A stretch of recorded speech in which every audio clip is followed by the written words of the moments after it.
Good morning and welcome. Thank you for joining us. This is Breakfast Daily here on Channel 1 Television, and I am Nanatufu Obuate. It's an absolute pleasure to bring you the best breakfast on television. Remember that we're still in the month of October. It is Pink October. We're creating awareness on breast cancer. We're asking you to get checked, get tested, and know your status. It is important, it is imperative, because early detection leads to prevention. And so you should be aware of what breast cancer is, and you should be aware of your own status. So you should get checked, get tested, you should take action, and together let's all fight breast cancer. So the month of October is dubbed Pink October, and it's Breast Cancer Awareness Month. So let's all get involved. Let's create enough awareness. Let's ensure that no lives are lost to breast cancer. We're also reminding you that October is a Cyber Security Awareness Month. And so we're rolling out a number of, if you like, content series on Breakfast Daily here on Channel 1 TV that will help alert you, keep you woke, if you like, and of course help you stay alert regarding the cybersecurity space, so you get to know what to do, what not to do, how to behave, and of course stay safe within the cybersecurity space. We call this a safer you, and of course we've been engaging analysts and experts on cybersecurity here on the show. We'd like to entreat you to stay with us throughout the month of October and beyond, so that at least you are aware, you are in the known of everything you need to know regarding cyber security. Now, I have a little bit of a concern regarding the number of professionals we're training every year, and whether it's our inability, our failure, or our refusal to onboard them or enroll them into our various sectors where they were trained to be. You take the issue of teachers. So many teachers are trained every year. You take nurses, doctors, so many of them trained every year. And so constantly we are hearing of a surplus. At a point, there was a association of graduates unemployed.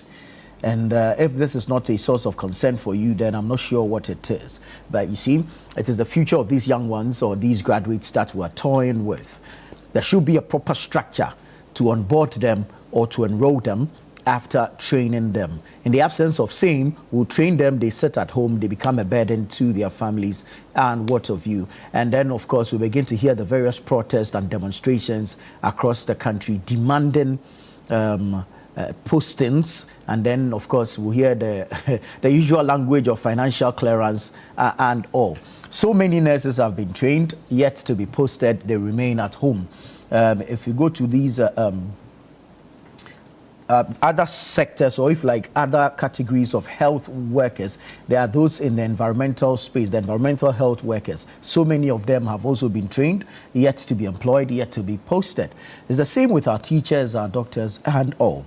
And so, what if you think about it this way, turning our surplus into an unprecedented opportunity? Recently, the Prime Minister for Grenada was in Ghana, and there was news of Ghana going into a deal with Grenada to export surplus nurses to Grenada. So I just want to look at this new partnership with Grenada to export trained nurses and how it marks a bold experiment, if you like, in managed migration. Now look at the figures with 74,000 qualified nurses currently unemployed. And if you listen to the health minister, projections of about 180,000 by 2028, the government is hot and is looking for broader opportunities to absorb these nurses. I'm not sure with the current wage bill, government will be able to employ the existing 74,000 or the projected 180,000 by 2028. It will be too much of a burden on the public wage bill. And so it's important to highlight why Ghana's public sector cannot absorb all trained nurses. And this is a fact. All right, if you look at the numbers we are churning out every year, there's no way our health sector can absorb all of these trained nurses. Then again, we should look at how, if you like, the nurse export strategy could ease fiscal pressure. If you absorb all of these nurses, this existing 74,000 and the projected 180,000, it places a burden on the government's expenditure, because then government will have to commit more resources into remunerations and emoluments and all. The public wage bill is going to be ballooned, is going to be astronomical, is going to go, above the roof. You understand? And that, of course, puts pressure on the fiscal discipline that the government is touting. So clearly, the nurse export strategy could ease fiscal pressure on the government. Now, there's a risk, or if like a danger associated with this nurse export strategy. This risk it has to do with, if like, deepening the domestic staffing shortages. Currently, we are being told of about 74,000 nurses that are sitting at home having been trained, all right? But in the health sector, what is the nurse to patient ratio? Is there a deficit in there? Okay, this deficit we need to bridge. But in bridging same, are we absorbing all these 74,000 sitting at home? And if we do, what kind of pressures does it put on our public wage bill? So these are questions we need to think about. Now, in all of these, data is important. And so we need to look at how a data-driven, managed migration will look like. It's quite important. And so exporting skills can be a victory if it complements domestic reform and not replaces it. Okay? Exporting skills can be a victory if it complements domestic reform and does not replace it. So let's not enter into these deals with other countries. Remember the Canada, UK, now Grenada. Let's not just jump into some of these deals or arrangements and leave the domestic demand or requirements like that. Because if it replaces it, then I don't think we've won. If we're going to win, the export strategy should marry or should complement the domestic reform. And clearly we need reforms domestically, so it's quite important. Now, Ghana's health diplomacy may convert an unemployment crisis into opportunity, but only if exports are matched by strong local workforce planning. So it's important that we plan. It's important that the export strategy complements domestic reforms, and it's important that we think about the fiscal burden and, of course, the weight it places on our public wage bills. Then again, vis-a-vis the importance, or if you like, how the export strategy will help government absorb all the numbers that are being trained over the years. These are questions I think we should think about holistically and going forward find answers to, and it will help us do away with all these challenges in the labor space where there are unrest day in, day out, from unposted graduate and unemployed nurses to newly recruited nurses whose salaries have delayed and what have you. Peace and shalom. Now, the Channel One News app is live, okay? It's on the Google Play Store. Go on to the Google Play Store and download the Channel One News app. Stay updated, stay current, and get all the details there. It's factual, it is accurate, and of course, it is relevant. So get all the news from the Channel One News app hosted on the Google Play Store. Download same, install, and stay updated. Now we have 2 days to go to Tamale. The Northern Business Fair is happening on the 25th and 26th of October 2025. That's this weekend. Yeah, this weekend at the Tamale Sports Stadium in the Northern region. It's a special fair designed for persons into food and packaging, into craft, textiles, indigenous Ghanaian businesses, service providers, innovators, and what have you. So if you are in the Upper East, Upper West, Savannah, Northeast, Northern regions, this is a one-stop shop for you. Let's see you at the Northern Business Fair happening on the 25th and 26th of October 2025. This weekend, Saturday and Sunday, 9 a.m. till 6 p.m. each day. We want to see you there. Let's promote Ghana. Let's showcase Ghana. And let's show the rest of the world that indeed we're ready to take up the competition that the international market presents. The Northern Business Fair is brought to you by Channel 1 TV and 97.3 City FM. And of course, it's sponsored by EcoBank. So I want to say thank you to EcoBank. It's also sponsored by Side Hustle. Grateful to Side Hustle. Then you have GEPA. That's the Ghana Export Promotion Authority. Thank you to GEPA. And then the Ghana Enterprises Agency, GEA. We are grateful to you as well. The fair is also supported by Cackstone Records. Cackstone Records, thank you so much for being part of the Northern Business Fair. We're bringing you the Agri Fair again. This is the November edition. I call it the Agri Fair 2.0. It's also happening on the 28th and 30th, or 28th to the 30th of November. So are you a farmer? Are you into poultry? Are you into livestock? Are you a grain farmer? Are you a tuber farmer, legume farmer? Whatever produce that it is that you have, we want to assemble all of you at the Afua Sutherland Children's Park on the 28th of November all the way to the 30th of November, 3-day event. And of course, we want you to show the rest of Ghana what fresh farm produce you have. Now, if you are a player along their great value chain, of course, this is open to you as well. All aggregators, persons with agro inputs, agro machinery, we want to see all of you there at the Agri Fair November edition happening on the 28th to the 30th of November at the Afua Sutherland Children's Park here in Accra. Come join us. And then, of course, let's do our December shopping at the Agri Fair November edition. We want to see you there, okay? It's important that you show up so we make feel like shopping for the Christmas. But you need to call us, all right? 0558 973 973. 0558 973 973.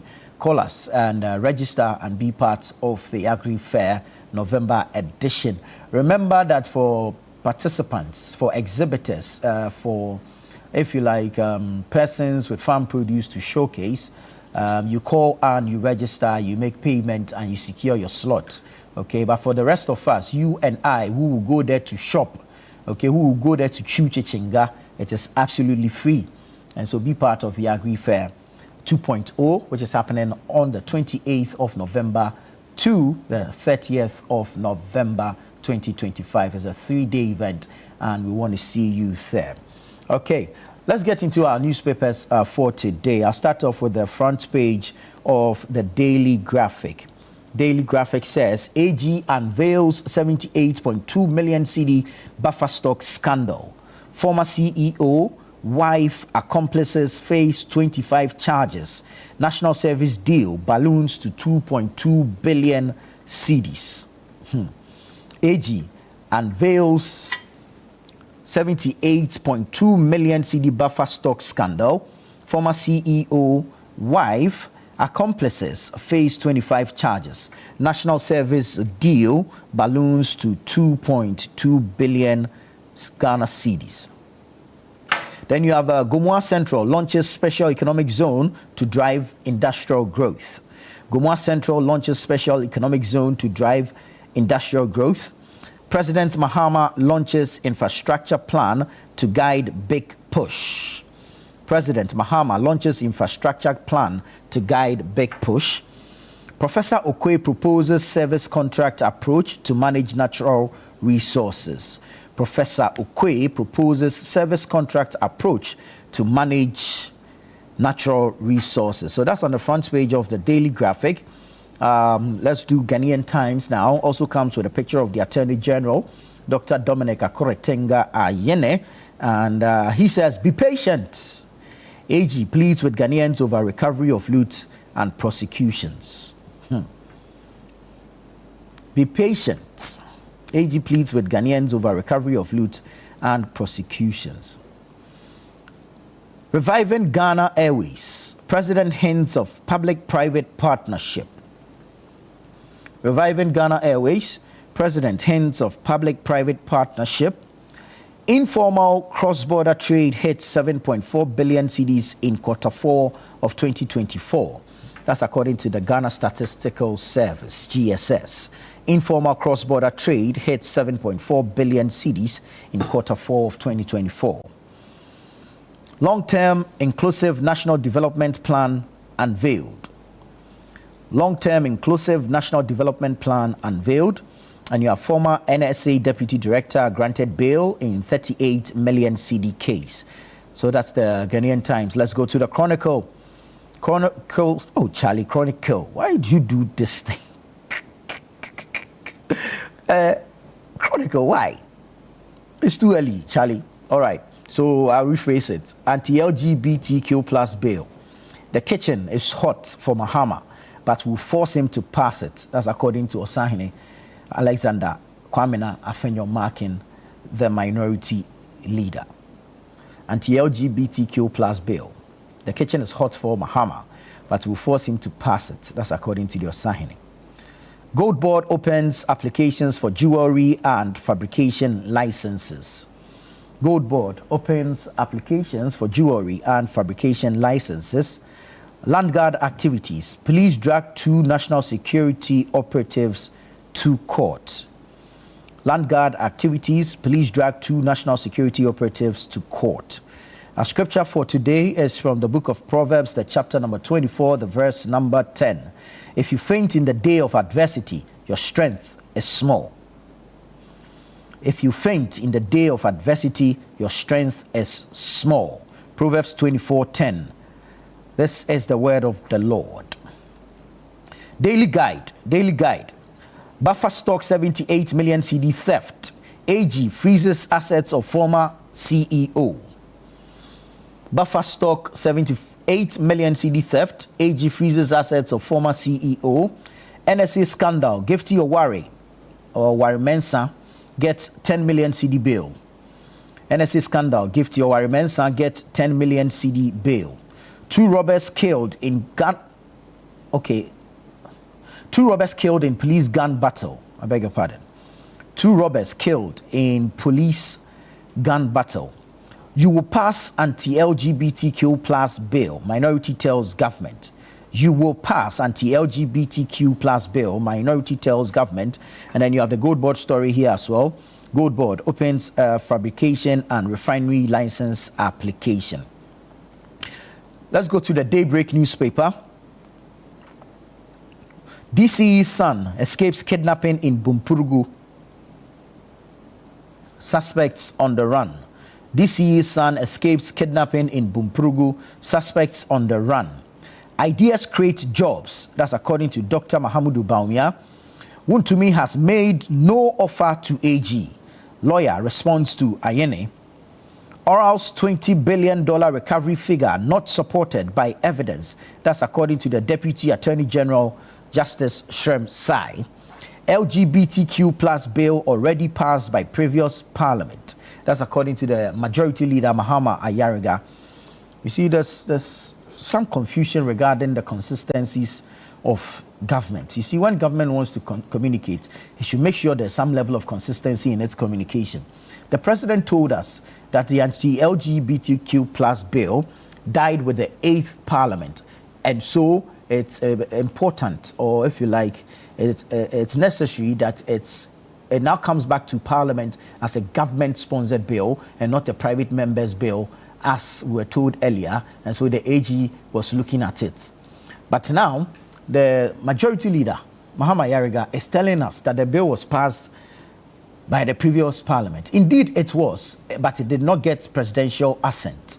So do we relay it in the House? Or is it that, well, it was forwarded to the presidency and didn't get assent?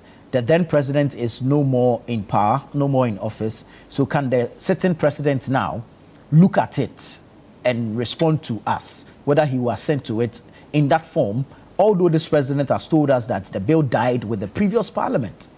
There's a lot of confusion surrounding this thing. I think there should be some clarity, and government should be consistent in its communication on some of these issues. Right, let me take you to the New Republic. New Republic says, banks, shell firms, and billions. How Abdul Wahab's network bled buffer stock dry. Banks, shell firms, and billions. How Abdul Wahab's network bled buffer stock dry. Ghost payroll shocker.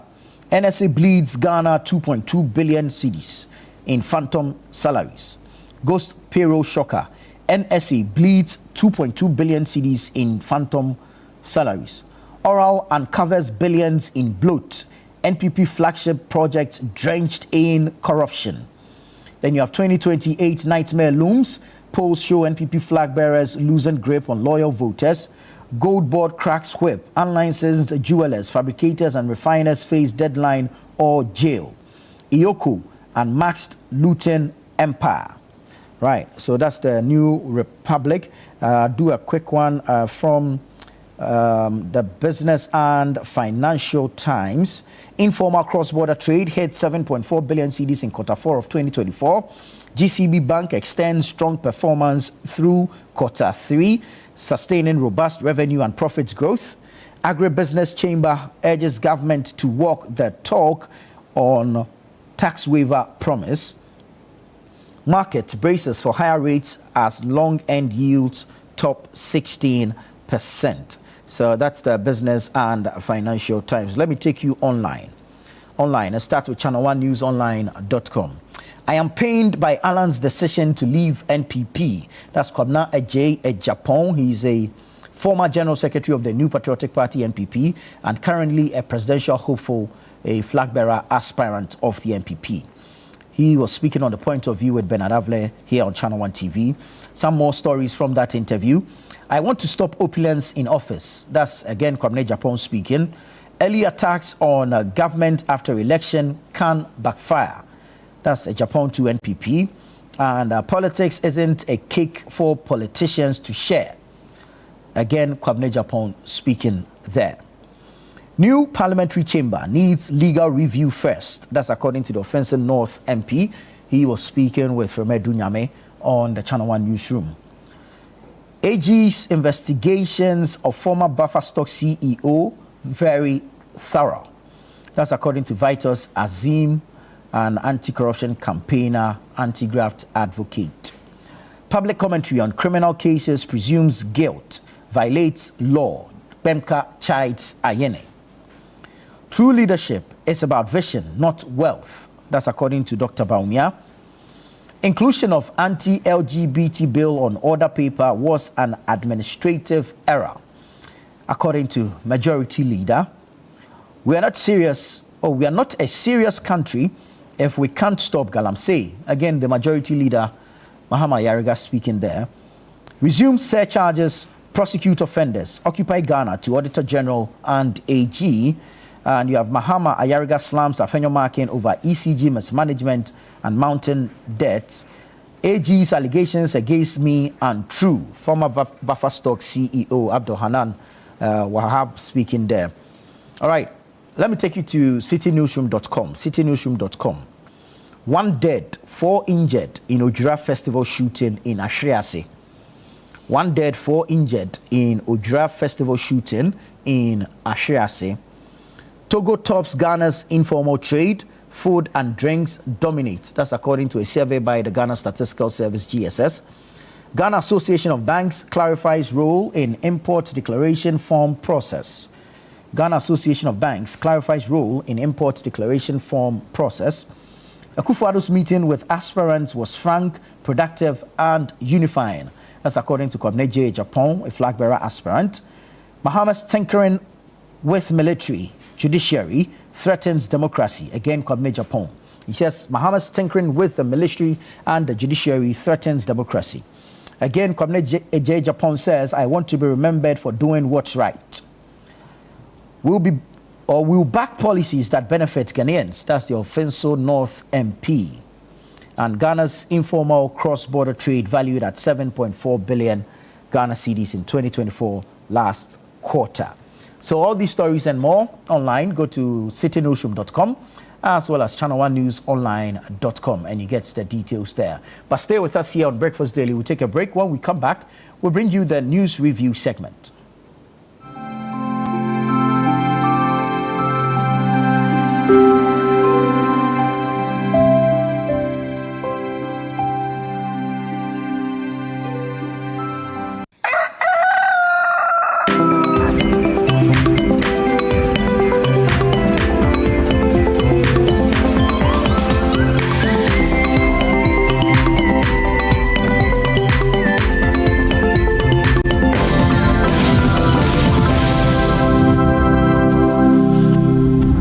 This October, Northern Ghana takes center stage. Get ready for the Northern Business Fair 2025, the ultimate one-stop shop for everything made in Ghana in the Savannah, Northern, Northeast, Upper East, and Upper West regions. From hand-woven smocks and intricate crafts to modern manufacturing, innovative packaging of made-in-Ghana products, and thriving homegrown businesses, it's a vibrant celebration of talent, innovation, and authenticity. Brought to you by Channel 1 TV and 97.3 CDFM, it's the biggest trade fair showcasing Kenyan SMEs, startups, research bodies, and indigenous brands making waves across the nation. It's happening on Saturday the 25th and Sunday the 26th of October 2025 at the Tamale Sports Stadium. The time is 9 a.m. to 6 p.m. daily. Want to exhibit? Call 0205-973-973 today and book your space. Don't just hear about it, see it, experience it, and live it. The Northern Business Fair, your market, your connections,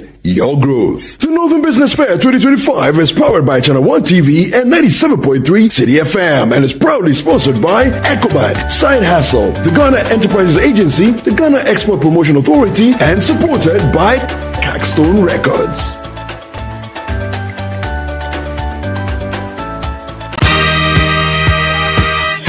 The alumni of Sweetroot Secondary School, Swesco, invites you to the annual All-Year Group Awards and Dinner Dance. Relive the memories, reconnect with friends. The Old Swesconians Annual Year Group Awards and Dinner Dance is here. Join us on November 1st at 5 p.m. at the beautiful Channel 1 TV Gardens in Tesano. For just 500 Ghana cedis per head, enjoy an evening of dinner, music, and nostalgia. Don't miss the reunion of the year. The Old Swesconians Annual All-Year Group Awards and Dinner Dance is on the 1st of November 2025 at 5 p.m. at the Channel 1 TV Gardens. Contact your year group or chapter president and get your tickets. Sepulchrum Optimus, always with the best.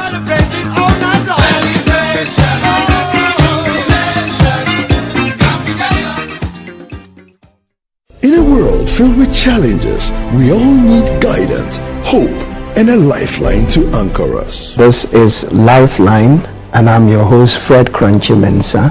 From social issues, relationship challenges, and family matters, Lifeline is here to inspire, uplift, and guide you on your journey. Where we give you support, where we hold your hand through the valley and through the thick and thins of life. Join Bishop Fred Crunchy Mensa. I welcome you especially to Lifeline.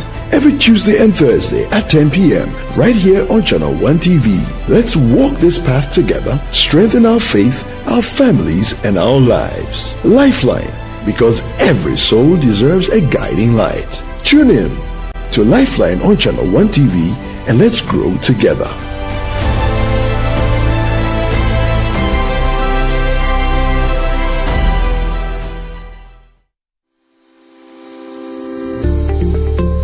Technology has helped various caregivers and professionals in the circles of autism to enhance their skills.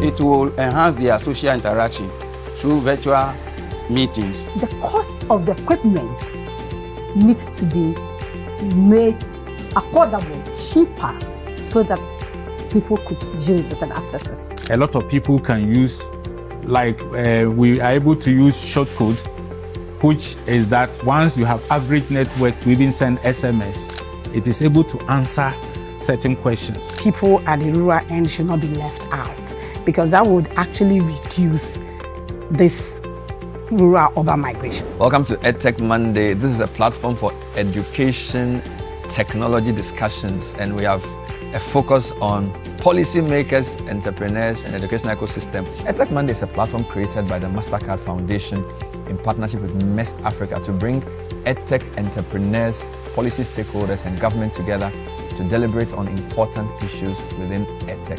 Watch Edtech Mondays on Mondays at 7 p.m. Brought to you by the MasterCard Foundation in partnership with Mest Africa, only on Channel 1 TV.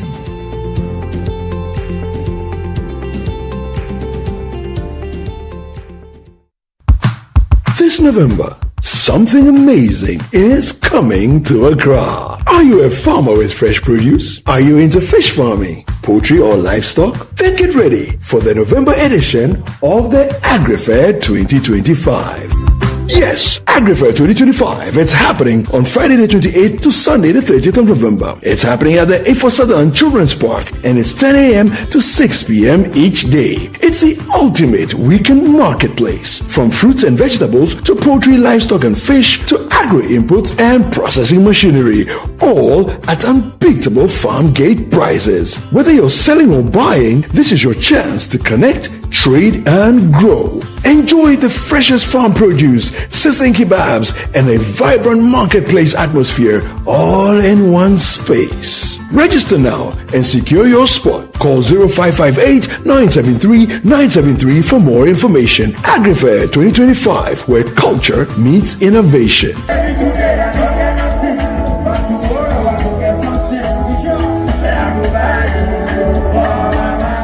The AgriFair 2025 is powered by Channel 1 TV and 97.3 City FM.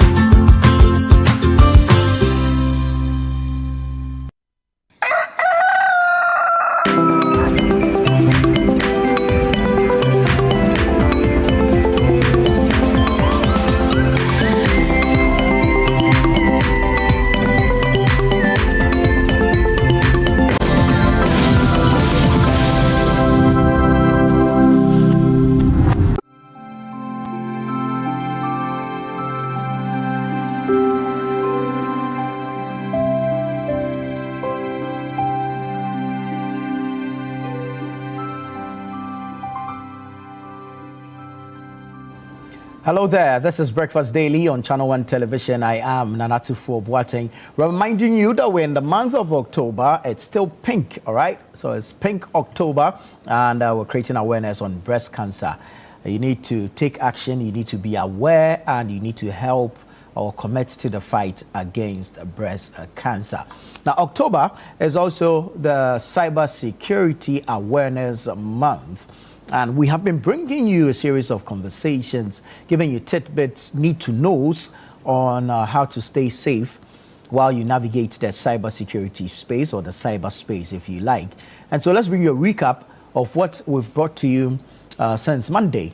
And let's hear what the analysts and the experts have to say on what we call a safer you. Get a call. The face looks real. The voice sounds familiar. But is it really them?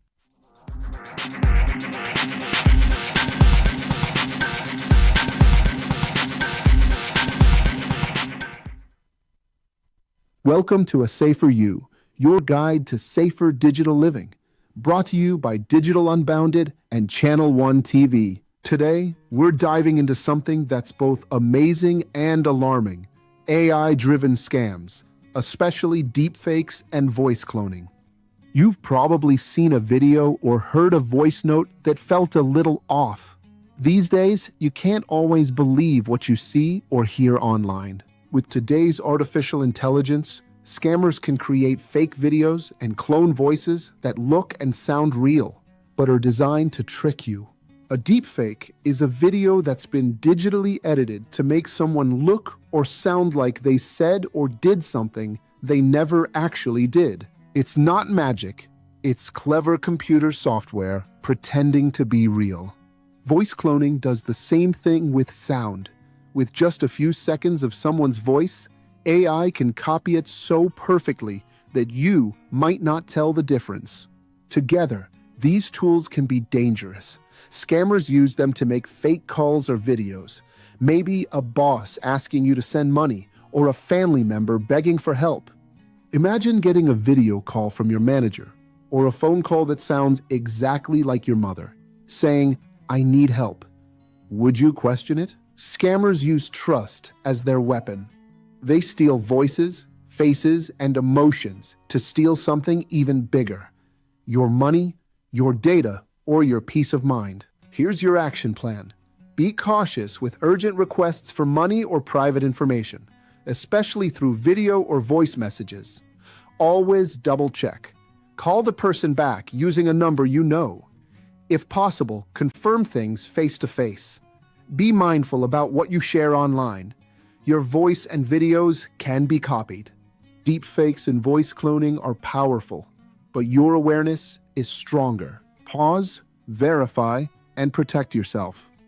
Remember, not everything you see or hear online is real.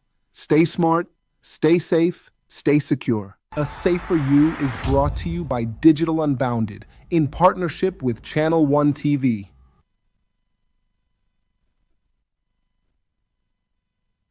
It feels exciting, but these scams are designed to lure you in, and before you know it, your money could disappear.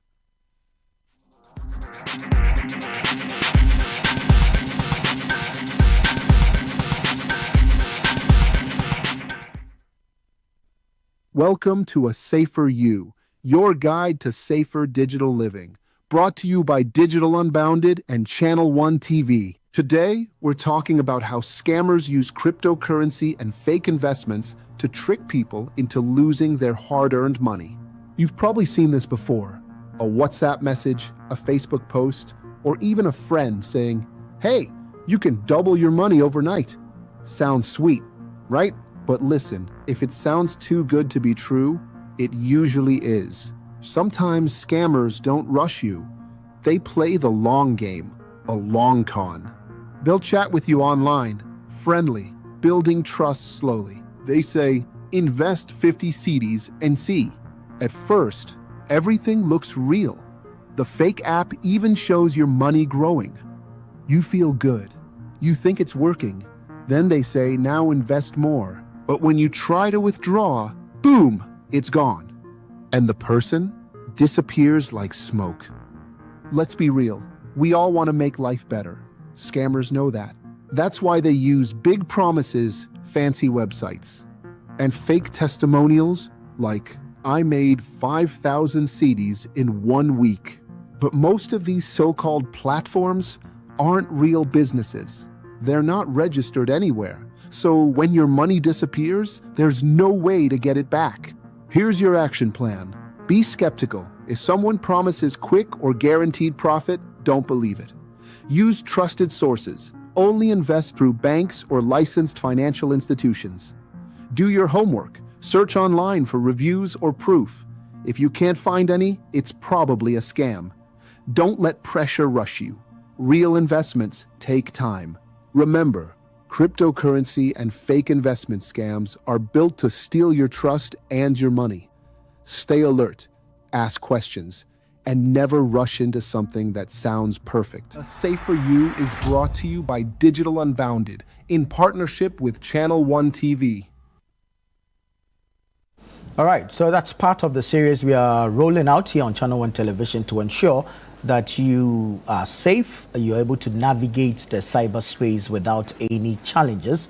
We call it A Safer You, and it's part of the Cybersecurity Awareness Month. Stay with us throughout the month of October and beyond, as we'll be bringing you a lot more of this series to help ensure safety and security within the cyberspace. It's now time for the news review segment here on Breakfast Daily. The Honorable Nilante van der Poy, National Coordinator for the District Road Improvement Program, is here. Honorable, good morning. And good to have you. How are you? Very well, thank you. I trust you're well too. I'm blessed. Great. So let's get straight into it. Yesterday, the Attorney General, Dr. Dominic Akuretinga Ayene, dropped what he calls the rumble in the jungle. And it had to do mostly with Buffer Stock and its former CEO and his wife. And of course, they are to be charged with stealing and money laundering, and the figures in there are staggering. Honorable, were you shocked or were you surprised to hear the figures that were put out by the Attorney General yesterday? Well, thank you very much. First, let me say good morning to our viewers and also to all of you here. I was surprised, and to some extent, I wasn't. I had mixed feelings, let me say. I was surprised because, Nana, by the grace of God Almighty, I've been privileged to serve in government before. And sometimes I wonder how these people did what they did. Because I've been in government before, and I know what it takes, you know, to have access to money. And so sometimes I ask, was it because I was naive or because I was stupid? That's the question I ask myself. And or maybe you were simply not corrupt. No, you see, every human being will have some, but then it is about you yourself, how you were trained, how you were brought up, and objective you set for yourself as you enter that public office. I've always said one thing to myself and to my friends, that it is only by the grace and the favor of God Almighty that we are in such positions, because we are not better than the other 30 million Ghanaians. True. We are not more intelligent, we are not more handsome or more beautiful than them. It's just by the favor of God that we find ourselves. So once you get yourself into that position, what you must understand is that the God who has given you the opportunity to be in that position cannot be said to have made a mistake. Yes. And so all your actions and whatever you do must rather go to glorify that God who gave you that opportunity to serve. Because opportunities that are open to you, millions of Ghanaians will never have that opportunity. Yeah. When you are in government, there are so many doors that are open to you that hitherto you wouldn't get. And so, apart from those ones, if you also think about stealing, thievery, pilfering, then you don't really know the essence of being in that position. And what you're actually doing is to rebel against the grace and the favor that had been bestowed on you. So when I was going to enter politics, and I talked to an uncle of mine who I knew was also into it in the past. Do you know what he told me? Look, the Vanderpoys, we are not many. Our name strikes a chord. It's a very big name. And as such, as you go out there, don't go and engage yourself in anything that will bring shame and dishonor to the family. Be careful about whatever you do. Even that opportunity to be where you are is enough to the credit of the family. And so don't go and do anything that will discredit this family. And then he told me a story. He said, have you heard of the name Justice Nkumsa before? I said, no. I said, he was one of the most brilliant politicians we had during the Nkrumah regime. He speaks English like a parrot. He was the most eloquent and the most coherent politician of the time. It was said that he even sometimes drafted Nkrumah speeches. Oh, okay. But then when we were overthrown and the commission was set up and Justice Nkumsa was brought before the commission, all his English got lost. Wow.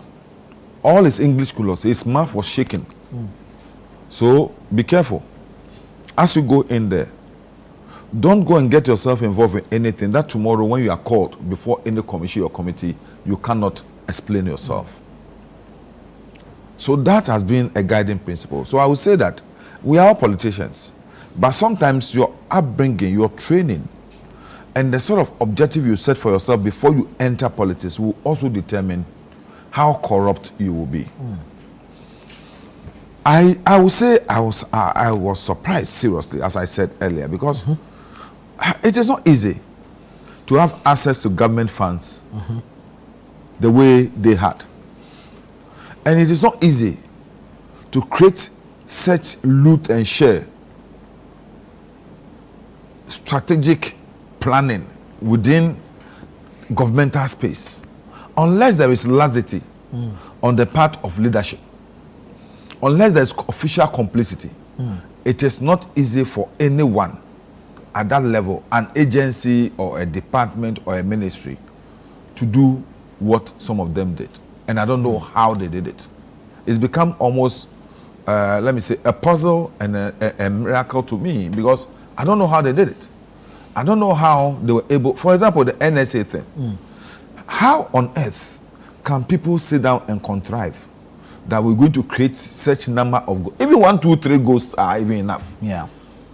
Too many for you to be able, because to do that, they don't have some repulsions, they don't have some fear, they don't have some.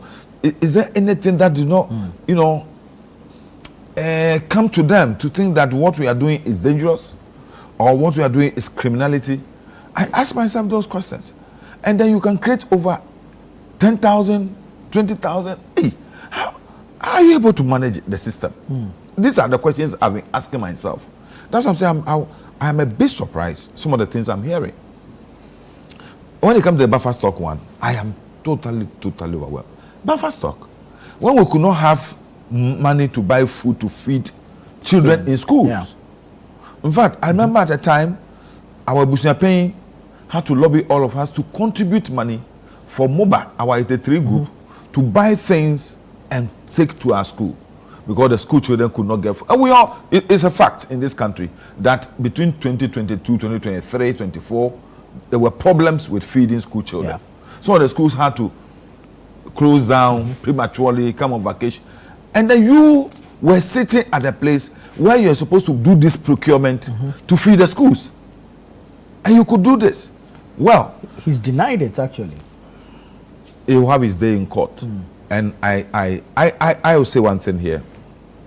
If you look at the issues that have been raised, at least when we were passing the Yoko law, my brother was also in parliament at the time.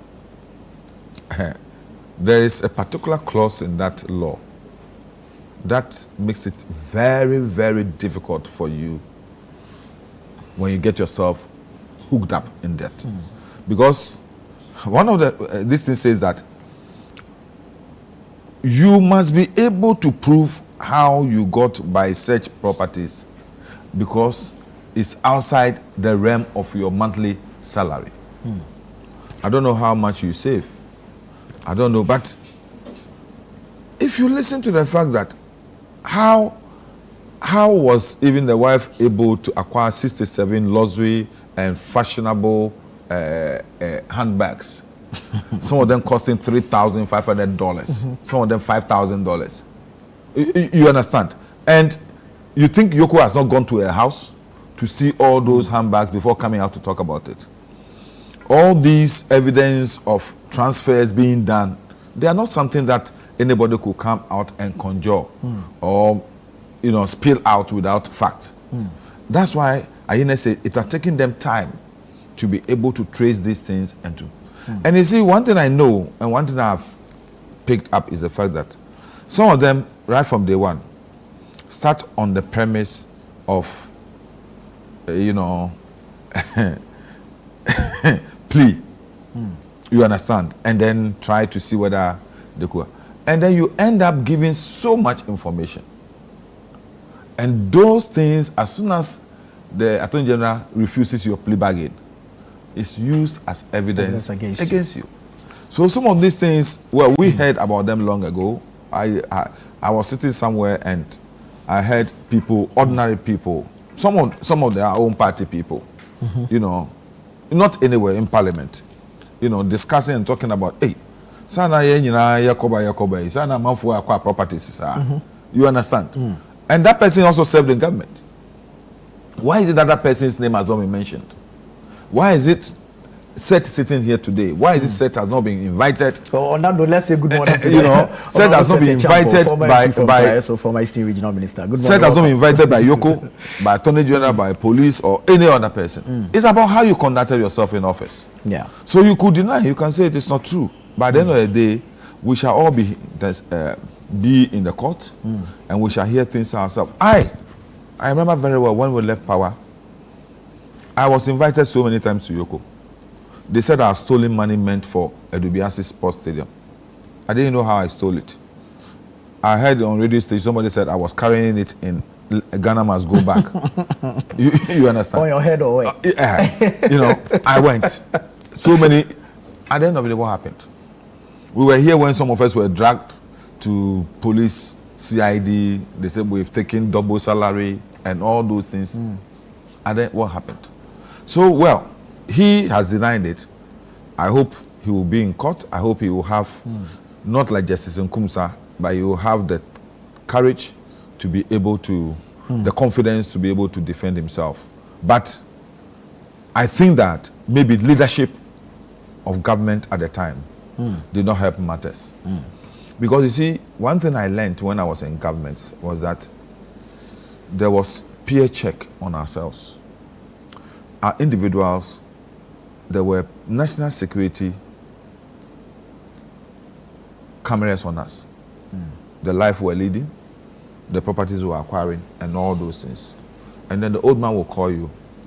Ni, what's the accident be or Apulaku, what's it down on Castle? Ha? To say, I mean, you understand? I'm talking about Professor Mills. Yeah, Professor Mills. Sir, really, me? Sir, them feel na yeko guaidebia ye fahona esonchino. And one work no. Oh, anwa. No, they say start to see and sana yeba abem. I say no. Okay, what's a Castle? Until ni a bit me a design unkakra na wa yeah. You understand? I just want you to know that when the system could keep its own people within limits, and you are conscious of the fact that there is somebody like the Russian principle who watches the watchman. There's somebody behind me watching what I do, then you will be able to keep it. But when it's like, it's laissez-faire, it's like a general laxity. Everybody is scrambling and all this, and the heads do not care. What happens is that such embarrassments befall all of us. Right. Such sitting here, I think maybe he'll be living here asking himself, how did this happen? So how do people see me? Because I'm going to ask him if he got some. He should give me, if he also got some. Because it's strange. Because 78.2 million cedis is a lot to go by. If even at buffer stock, NSA, such figures could come out, then what was happening at the presidency? What was happening at the presidency itself? Because, look, we heard about Charles Bisu's own, we heard about so many other issues. So it tells me that maybe things are happening and the president and his were not calling people to caution them, to talk to them, ask them questions. Because you see, if... it was being done on the blind side. Possibly. But let me give you a story. My boss, my former boss, Kofi Todobiko, said there was so much check on themselves that even the dress you wear, the shoe you wear, the questions that you answer. He said, for example, on his wedding anniversary, the father-in-law was magnanimous enough and gave him a gift of a Rolex watch. Abrantepa, he's got first time he's worn a Rolex watch. The next cabinet he wore the watch to cabinet. Late President Gerald John Rawlings was sitting there. Then he looked at the watch and said, "Hey, Mr. Kwachi, what watch are you wearing?" He said, "Rolex. My father-in-law gave it to me." I said, "Oh, really? This must be expensive. Let me see." Then he took it off and gave it to him. He picked it and gave it to Nana Tudazi. "Can you sell it and give it to Osu Children's Home?" Just like that. He said, "Up to today." I remember there was a time when a minister of state, we were having an anniversary of the revolution at the State House. I was a commentator. My commentary position was so close to the presidential days. Then a minister and the wife walked in. The wife was elegantly dressed. Then the Rawlings saw him, and they came a bit late. So he saw him and the wife. He looked at him, he looked at the wife. He was gorgeous, some white lace, beautiful lace. And the wife too, the guns with Ameji Abba. They were wearing the same material. Oh, okay. So I saw the old boy call the ADC, said you should call the minister for him. Then he came and said, asked him a simple question: how much is this your lace? Sit there at the state function. The minister was like, and your wife want to stand. The next day, dismissed. Wow. Dismissed. You know, opulence, affluence, ostentatiousness, and all those things was almost like a curse in the government. You are not supposed to. Right. So they said they develop, all of them said they developed some attitude principle called postponed ostentation. Okay. You understand? Once he's serving in government, exactly. Yeah, you know, simple dressing, simple this thing. Even if you have money to buy a car, you won't buy the car. You wait until you get out of government. Yeah. So there must be checks. The absence of these checks. I believe so. There must be checks within ourselves to know. You know, if Seth and I are in the same government, and all of a sudden Seth sees me driving a Benz, all of a sudden I've acquired property at chain homes and all those things. Seth knows my salary. I know his salary. It will be right. Charlie, be more carefully. You understand? We'll help ourselves that way. But when the system was said that nobody cares, everybody was living his own and all those things, these are the things that will happen. Very well. Let me bring Honorable Champon into the conversation. The issue of the fight against corruption and the Attorney General's press conference yesterday. 78.2 million cedis in one scandal. Then national service rising to 2 billion. It's scary, isn't it? Nana, definitely when such huge sums of monies are called out, hey, they are money, and they are huge. So in this, it strikes a chord. Let me say good morning to my senior brother and your good self and everybody listening and watching us. As a matter of fact, for now, they are all allegations. Indeed. You know, they need to be proven in court of competent jurisdiction.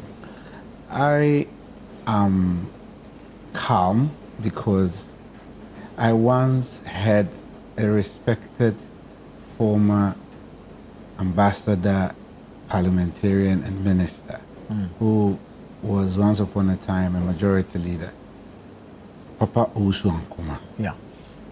When the administration of President Kufuor was coming to an end, was being interviewed, and he made a statement that each and every one of us serving under, at the time there were heightened conversations about corruption associated with stewards of state at the time. And he said that each and every one of us will be and shall be accountable for our stewardship. True. It really struck a great chord in my life as a public servant. So I always told myself that you just have to be careful and watchful. And my late uncle, J. Mensah Abwaji, of blessed memory, I always see this, people laugh at me, looked at me straight in the face when I'd won my primaries and said, Kwame, you know what I want from you? Then the late Kojuban had just passed and President Rawlings had eulogized him. And knowing at the time, you know, he is comfortable, calmly here speaking today. At the time, it wasn't that easy speaking about the administration of Kufuor because we just started this democracy. President Rawlings had been the only one with sin. So when President Kufuor took over, and things were not same for my friends in NDC, you have no idea how tough conversations had become, how heightened and tensioned the society had become. So for President Rawlings at the time to eulogize Kojo Banred when he had passed was really surprising to everybody. So my uncle called me and said, Kwame, all I need from you, build knowledge and leave a legacy that Ghana will remember you when you are no more like Kojo Banred, or the day you decide to leave office. Get yourself to be credible so that no one will be able to say a thing or other against you. I think they formed my foundation as I stepped out to do public service. Right. Now, for now, I have come to realize that my senior brother, Dominic Ayene, his style is to do media trial before getting into court. That's how I've seen him. It may be his style. I can't faulter him for that, because definitely he's going to go to court with you. And like, he was courting public sympathy yesterday when I watched him, because you see, that is the defect when you do this style of prosecution. Because then you come to tell me something today, and after 6 months, I don't see actions. I may have my doubts. So those are the defects. Yeah. I'm quite, calm, because we need to go to court. They have to all put their matter before the court, and the courts have very decent minds who would listen to everybody, and the rules are clear, and where people are, at fault, the law will deal with them. For me, my hope is in that court system. That's why I would always speak if something is going against the courts, because that is where we can all have a decent arbitration, and then we are all free from, some underhand dealings.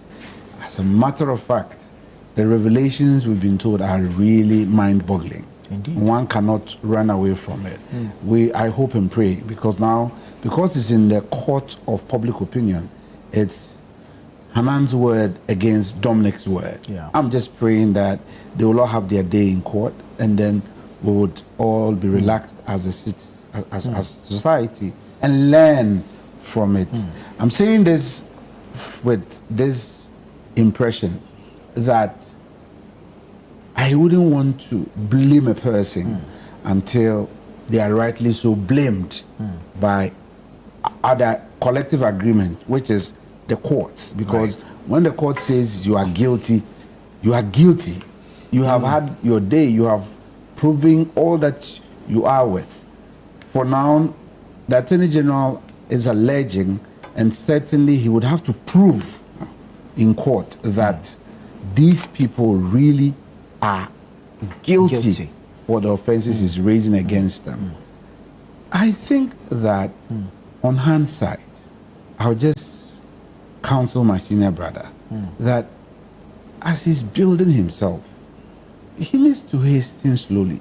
Rushing to the media will always come back for results. I was going to ask for your position exactly, on because what appears you to be a see, media trial. Dominic is, I don't need to lie, like he knows, I've worked with him in Parliament. He's a smart lawyer, I won't deny that, very deep. But I think his style, maybe that's how I find him, that is his style. And once you go by that style, the repercussions are there. Because the media do not understand the technicalities involved in prosecuting people. And so if you tell me today that Ni has stolen, and in my mind, if somebody steals, it's an offense. Right. That offense, the person must be pulled. And if he is not able to prove otherwise, he needs to be convicted. And once a decision is made so on him, he needs to be behind bars. If Ni still walks around a year and nothing has happened, and you come back to me in court with no knowledge of law and tell me that he will be jailed, how do I believe you? Yeah. Because water has really gone too far under the bridge. And so that style is not healthy. And in a sense, it begins to put some doubt in the minds of the society, as if collectively, those of us in public office are always shortchanging the society. Like Ni was saying, if you are privileged and you get the opportunity to sit amongst fellows who are not operating from where some of us have had the opportunity to operate from, and they're talking, oh, leave them. If you go to Parliament, you go and find them sitting at the tea area drinking tea together. They come out like me and Ni sitting here to lie to us. No. Besides us having different ideas, we are human. We are of the same nationality. We are of the same mind. But we differ in expression. Right. The way Ni expressed himself and the lines of thought are different from the way I'm putting mine. Right. So it doesn't make us enemies. We are also selling what we know and how best we can educate the lot. In short, I believe that we need to help our country. And my biggest fear is not to return this country in the days that as a child I watched, the 70s, 80s, and early 90s. By the mid of the 90s, we had started a democracy. And in fact, it started in late 80s when the assemblies were returned and we started having district assembly elections.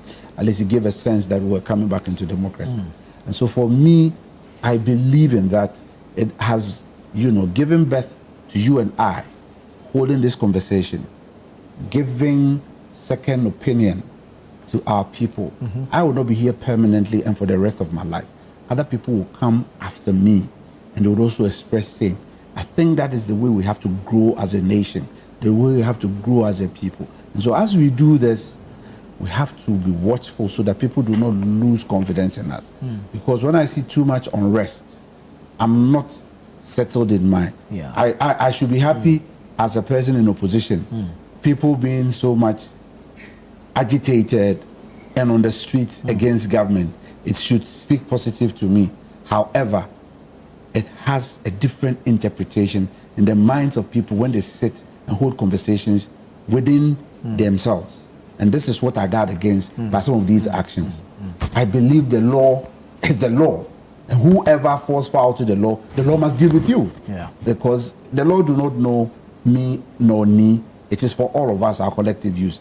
That's why our constitution, from Article 12 all through to 33, gives us all the freedoms that we want under Chapter 4. But you see, me is a smart communicator, and I give it to him. Me will come and say that he can't imagine what was happening at leadership at the Jubilee House. Me, was the Jubilee House involved in working at the areas the gentlemen. But you don't agree the Jubilee House has oversight. You see, in government, and he knows, like I do know, it happens under President Mahama's first administration. YEA, at the time JIDA. Some more practices went on. You wouldn't say President Mahama directly had a hand in it, but we blamed his administration. I don't have a problem at all. So this one will be blamed under President Kufuor's administration. However, we sitting here understand that President Kufuor didn't have direct hand in it. But then, by the rules and the definitions, it is in the name of President Kufuor because the Constitution vests that authority in him. And those who worked in the executive express same in his name. So I don't have any problem with it. But when me takes a swipe like that at my boss. Do you know how the journalists write it? Mahama's boy caught stealing. You understand? An old boy like me. They say Mahama's boy. Don't trace it back. That's the thing. So Nana's boy caught stealing. It's simple. So you've given your tabloid already. That's what we're seeking today. Thank you very much. Thank you very much. But I dare say that for me, for now, these are all allegations. They need to go before court, and the court must prove otherwise. My problem with this is that there's no allegation about you. Why would Ayine single out buffer stock? Why would Ayine single out national service? You understand? There were other ministers. There were so many other people. If really it's about politics, we won't go after NSA people and buffer stock. You understand? If it's about politics, we'll go after the big shots. Especially those of them who are now trying to go into presidential primaries and all. We'll go after them. But if there's nothing, there's no stain on the person, there is no intel as to whether the person corrupted himself, why would you go on a wild goose chase? Two, about Ayene's style. It's another style. Ayene is an American trained lawyer. Oni, I'm not. You understand? In America, the style is safe. Me, I have Well, one. I'm interested in the style and and his position on No, the style. you see, the sharp difference is that our practice and our systems are so akin to the Westminster style. I agree with you, perfect. The Westminster so we are style, used to that style. So this one looks odd you see, to us. Even in our adversarial system, we are practicing the Westminster style. They want to go and have and then you see, he made a statement which was profound. He said people have been applying for try and approach, and he said same plea bargain with him. But he says they should go and put that to the judge. So you see, when you say this, and then the people also come and say, no, they have not come. Because I've heard some of the counsels to some of the people who are being mentioned, saying that they have never gone to him for that plea. It becomes a banter. Your word against mine. Your word against mine. And this is in the court of public opinion. So you say that they should go and put it to the court. And whatever they want to do, they have to come before the court. That once a person is surcharged, it is for your own good to appear before the judge. True. If you don't, they'll bring a bench warrant that you are refusing to appear before the law. The law will deal with you. Simpliciter. However, this is not America. That is why when he was courted for public sympathy, I said, you see, your style will come back and eat your tail. Exactly. That's what I wanted to ask me about, because it looks as though this style puts pressure on you to deliver. Because now you've put it out there. I mean, if you come and tell me that 78.2 million cedis has, if you like, been misappropriated, of course, I would need answers. So, and for instance, put pressure on I'll tell you, for instance, oral at the outset. Today, we are being given proper definitions and details of oral. Because everybody wants recovered assets for the state. Now, at the outset, it was said it was about 21 billion. But you see, that is from court of public opinion. When an attorney general who is so defined by our, the attorney general is the principal legal advisor to government, and he's the only minister of government whose function is defined in the constitution for us. So he comes to tell us that no, that is a bit on an overestimation. So it tells me that no, propaganda and the reality are two different things. And then I'm coming. You may. You see, yesterday I listened to my senior brother Domelevo. Domelevo is somebody I've known from Price. Most people would not know that Domelevo, like me, would talk about his days in Ahafo. Domelevo is my senior brother from Price that I know when I was a kid.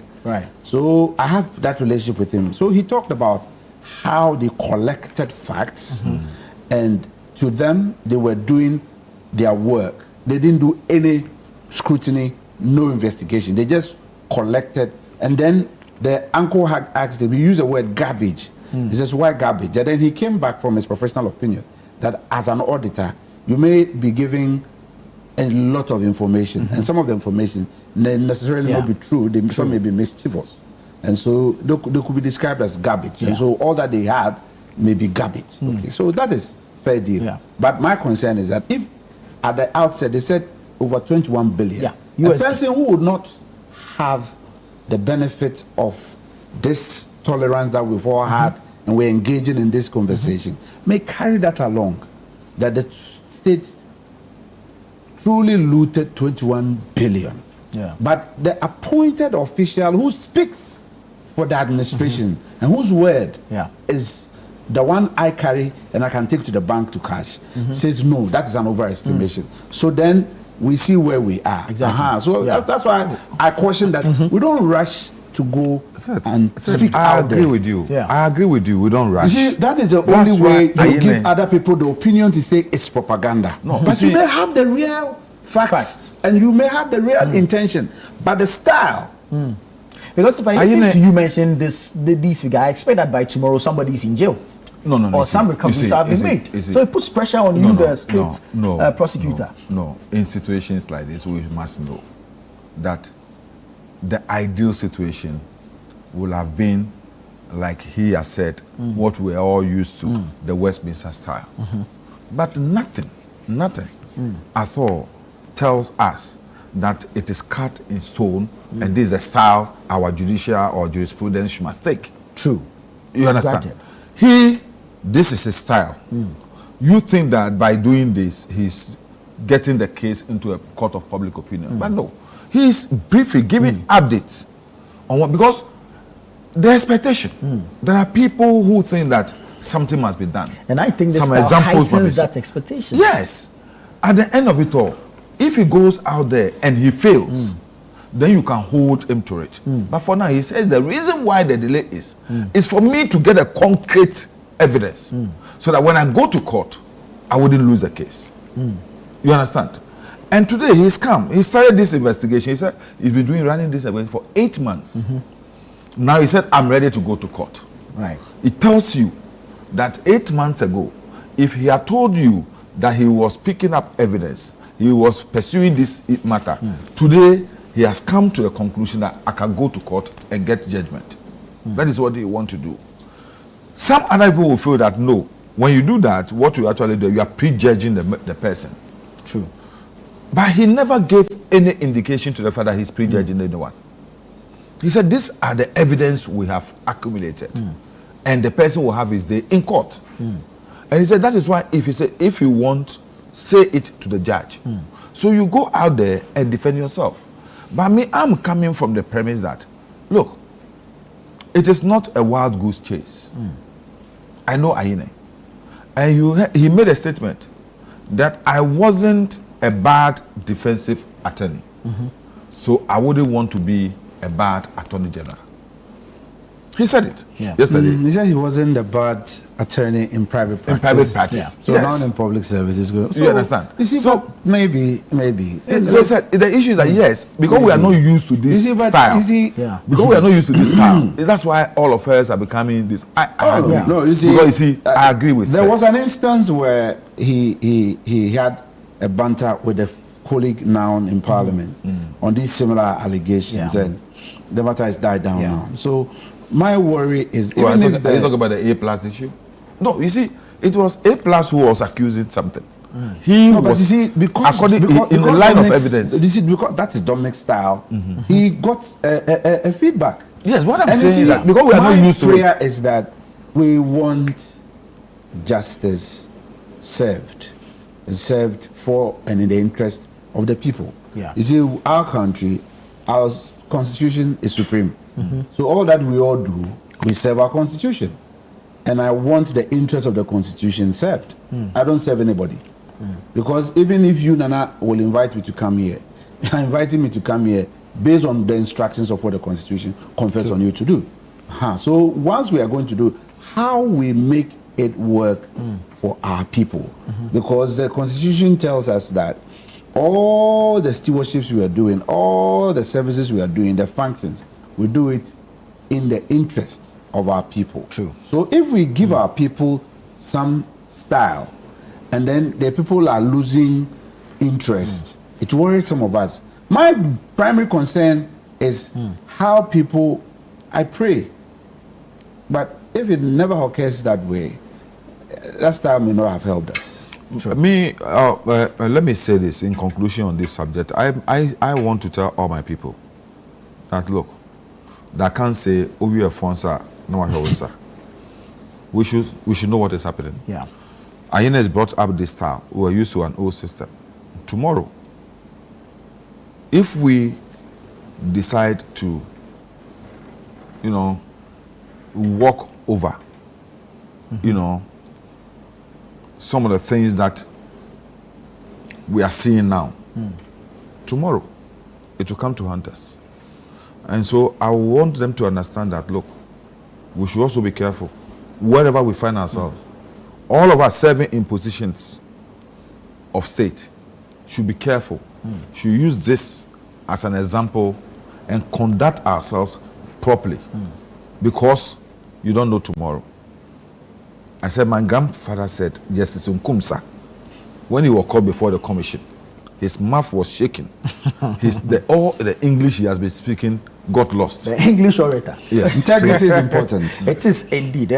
But I'm just a bit concerned about the style, as we've mentioned. You see, we could have built the case, gone to court. Court reporters report based on their fact sheets. But if you come to the public at the end of the day, let me help you. At the end of the day, we're playing politics. Indeed. And yes, it's a competition. I don't begrudge the administration for what they're doing, because the momentum that their message, struck Ghanaians is what we witness, is the enormity of the numbers they have in parliament and in government. And so the expectation is that high. And to sustain it, they have to, be creative. And so I'm not surprised that. Because you see, I'm not surprised. I mean, we're experiencing this. We all see the seeming rift between his office and the OSP. No, but that one shouldn't have been a rift, because you see, if we understand the system and it works, the two institutions should be working one another. People are so much interested, even including MPP people are interested on what is going to happen to Ken Ofori-Atta. Indeed. You understand? And I'm not interested. You were not part of Ken Must Go, so I understand. I was in Parliament. Yes, if you were part of it, you would be interested. You understand? Because you want to be vindicated. So, that's why. So you see, the question to him was, what is happening about this Ken issue? And he's saying that we can extradite him to come and face it only when the OSP finishes and give us concrete evidence, because the OSP cannot apply for that. Indeed. The Attorney General has to. So he must get the evidence, and he must be convinced about the fact that this evidence, when I make the application, it will be granted. You understand? And that's why it's an interview, and he expressed that. Yeah. I don't think that it should have any problem with the OSP. What the OSP must do, and I think his PRO, Sami Dako, came out and said that, within a few weeks, everything is finished. Within a few weeks, we shall hand it over to the Attorney General. So that is we, the journalists, who also try to create the mischief. Attorney General at war with OSP. When I saw the banner, I said, oh, how? You see, I don't blame I wouldn't allow me to blame the journalist and himself. He's from our stocks. I listened clearly to Deputy Attorney General Dr. Seremsai, Honorable. And his answer was that over 2 months, we've been waiting for the OSP. Several requests have been made. Several requests, yes. So you see, if you are doing analysis. So they are at war. No. if you are doing an analysis, the tone with which he spoke, his posture. A little bit of frustration. Posture. So I can deduce from his actions that I believe that my Honorable Deputy Attorney General and my senior brother Dominic Ayene are all heavily frustrated. But, as decent and gentle as they are trying to put a facade, but you can't hide it. Very well. So it was clear to us. You see, with Ken's own, I'm saying here that I've heard so many from the MPP circles. I've not heard. This one I'll tell you. He said, oh, near Modi ye was mass lock there no. You did the same team by on Mada. Okay. On Mada. Very well. Let me take a few messages briefly ahead. Good morning. This is Abdul Ganiu Mankarigu from the Savannah region. There are some of the corruption cases involving NDC members that were later discontinued. The Attorney General is being biased and should end the media trial of former government officials. He should take the matter to court and prove his case there. Hanan has responded, denied all the allegations, and vowed to defend himself in court. We'll see how that plays out. Good morning, Nana. Looking at the demeanor of the Attorney General, I don't think he can make any meaningful prosecution. He talks too much in public, but does little on paper. He should go and stop disturbing our ears. That's Haj Ahmed from Nima. It is the court that will decide and not the AG. The ex-Buffer stock boss Abdul Wahab Hanan says he's ready to meet the AG in court for the AG to provide his evidence. This is Swala from La Paz. Good morning, Nana. Revelations about the Buffer Stock CEO is mind-boggling. How much is the total budget for the entire institution? If the information put up in the public by the Attorney General is indeed the real facts, then Ghanaians are wonderful people to be studied in our schools as a subject. This is from Kwadwo Mafo in Kwawu Jamase. Okay, Enoch Inafienya says, I think the former... Kwawu Jamase say, revelations about the Buffer Stock CEO is mind-boggling. How much is the total budget for the entire institution? If the information put up in the public by the Attorney General is indeed the real fact, then Ghanaians are wonderful people that need to be studied in schools as a subject. Enoch Inafienya says, I think the former president, Nana Akufo-Addo, also needs to be investigated because his appointees never corrected themselves alone, as is being alleged by the AG. I believe he allowed all these alleged corruptions to happen to the country. All these happened when he started clearing them of no wrongdoing. Okay. A very good morning. This whole scandals about the former Buffer Stock CEO and wife cannot be attributed to the MPP government as a whole, since it is due to their own personal interest and gain that has caused this. We should allow the law to follow its due process. All right. I'll take more of your messages. Let me take a quick break here. Keep sending them in. This is Breakfast Daily on Channel 1 TV. Stay with us. We'll be right back.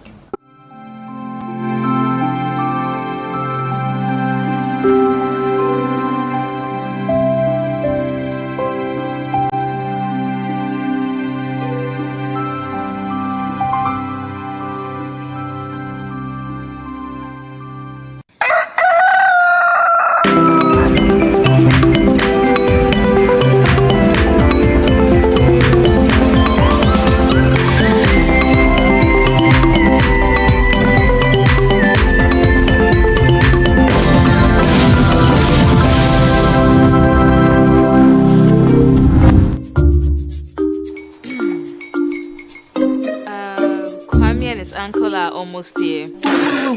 Wait a minute. This one too, your friend Kwame. Wait, Kwame. As in the same Kwame again? Yes, Mommy. I'm the second coming. Into all this tension just to reintroduce that broke boy from Kaswa. Why would you deceive the family like this again? Now I understand the whole delay. Troll from Kaswa dear. Why wouldn't he be late? Or be late? Of course.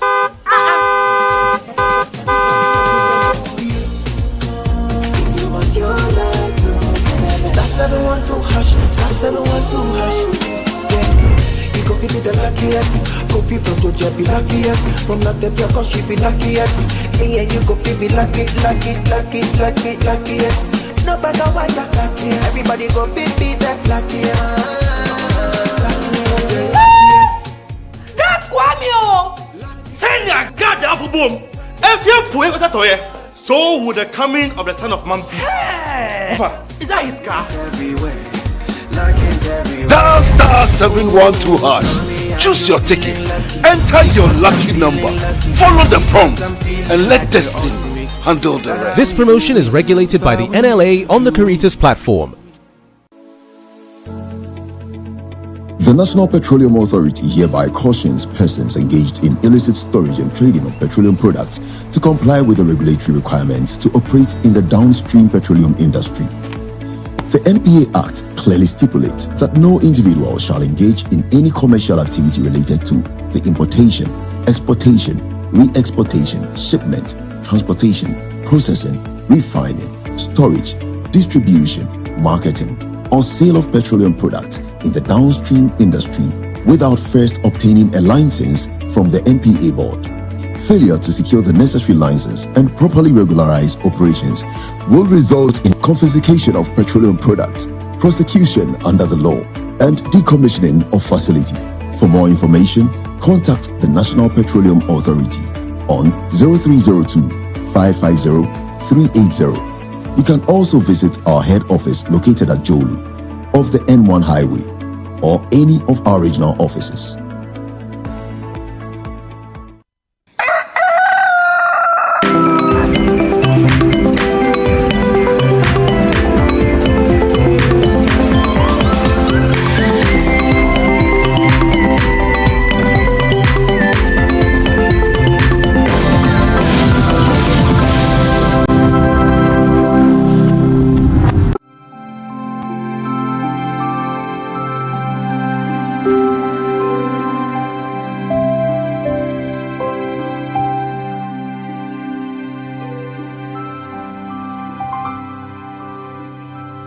Welcome back. This is Breakfast Daily on Channel 1 Television. We're having the news review segment. The Honorable Seth Champon was here. The Honorable Neelante Vanderpoy is also here, as well as you joining us with your messages. A few more of them, and then we'll move on to our second subject for today. Solomon from Bolga says, if this is true, the Attorney General has to do everything to retrieve all the money he is being alleged to have stolen. And of course, he has to go to jail for it. Some of us can't even pay our school fees. So to hear that this amount of money is being taken by one person is irritating. My greetings to your panelists. Okay. Francis Brown from Seshi Asafo. I love your panelists for their honest and matured inputs on the matter. There has been several Auditor General reports finding people corrupt, and yet they run around freely and nothing is done to them. Our systems need improvement. Okay. Amino from Ensawam. The Attorney General's media engagements are undermining the dignity of the law. Laws are made to be upheld in court, not debated in the public arena. Let's refrain from pillaring individuals in the court of public opinion. The increasing politicization of governance is eroding our national principles. And this one is asking, where is Cecilia Dapa? I'm not sure you're expecting an answer from me. Corruption weakens Ghana's development by wasting resources and reducing public trust. There is no strict law enforcement, transparency, digital systems, and active citizen participation that guides and monitors people in public offices. A very rich country with selfish and self-centered politicians at the helms of power, with big grammar that an average Ghanaian can't relate to. The constitution needs to be adjusted to suit today's morality. How many of them have been prosecuted or served a jail term? Good morning. Bolaji from Kaswa. Okay, well, let's move on. Keep your messages coming though. We'll do our best to read them. But let's go to the House of Legislature, from where these two have served and served well. The issue of the anti-LGBTQ plus bill has resurfaced. So President Mahama told us that the bill died with the 8th Parliament. The minority is raising the issue of the bill again. Majority leader tells us that the bill was passed by the previous Parliament and so might not necessarily need to be relayed. He's also told us that it was an error that it appeared in the, the order paper. I don't know what you make of this, but I believe consistency in communication around this will solve some of these, back and forth that we see in the media space.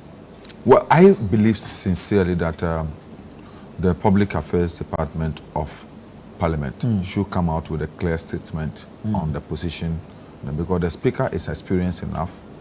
The current Clerk of Parliament is also very, very experienced person. Yeah. And the two of them can tell us what the situation of that bill is.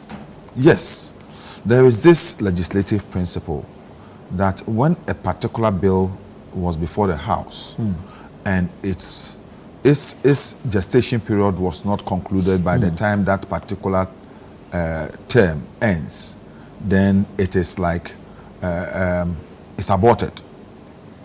Yeah, it's aborted prematurely. That is what is believed. But then with this particular bill, we all know that it was passed. It turned into almost a law. It was on its, in fact, it went onto the table of the president. Right. What the president did not do was to append his signature to it to see the finality of that transition. So the Constitution doesn't say much about that.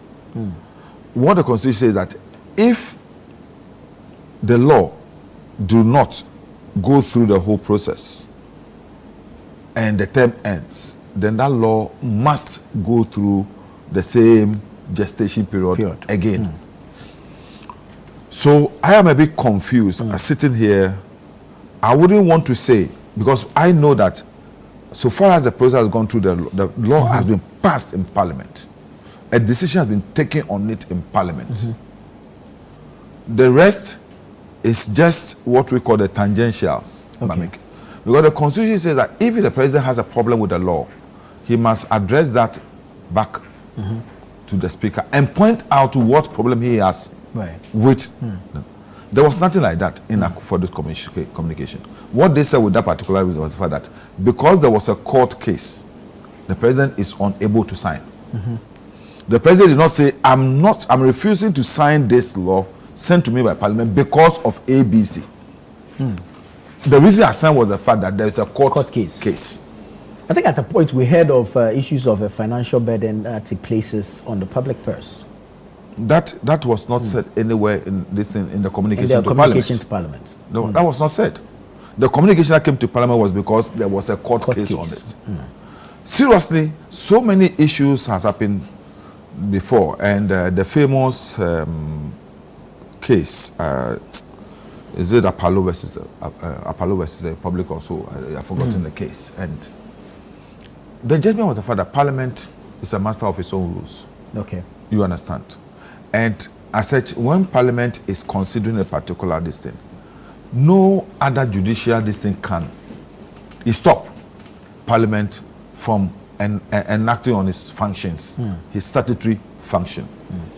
The reason being that if you're not careful and we allow that to happen, anytime any group of people have a feeling that there is a legislation coming out of Parliament and it will not serve our interests, those who can go to court and they stop Parliament from pursuing that.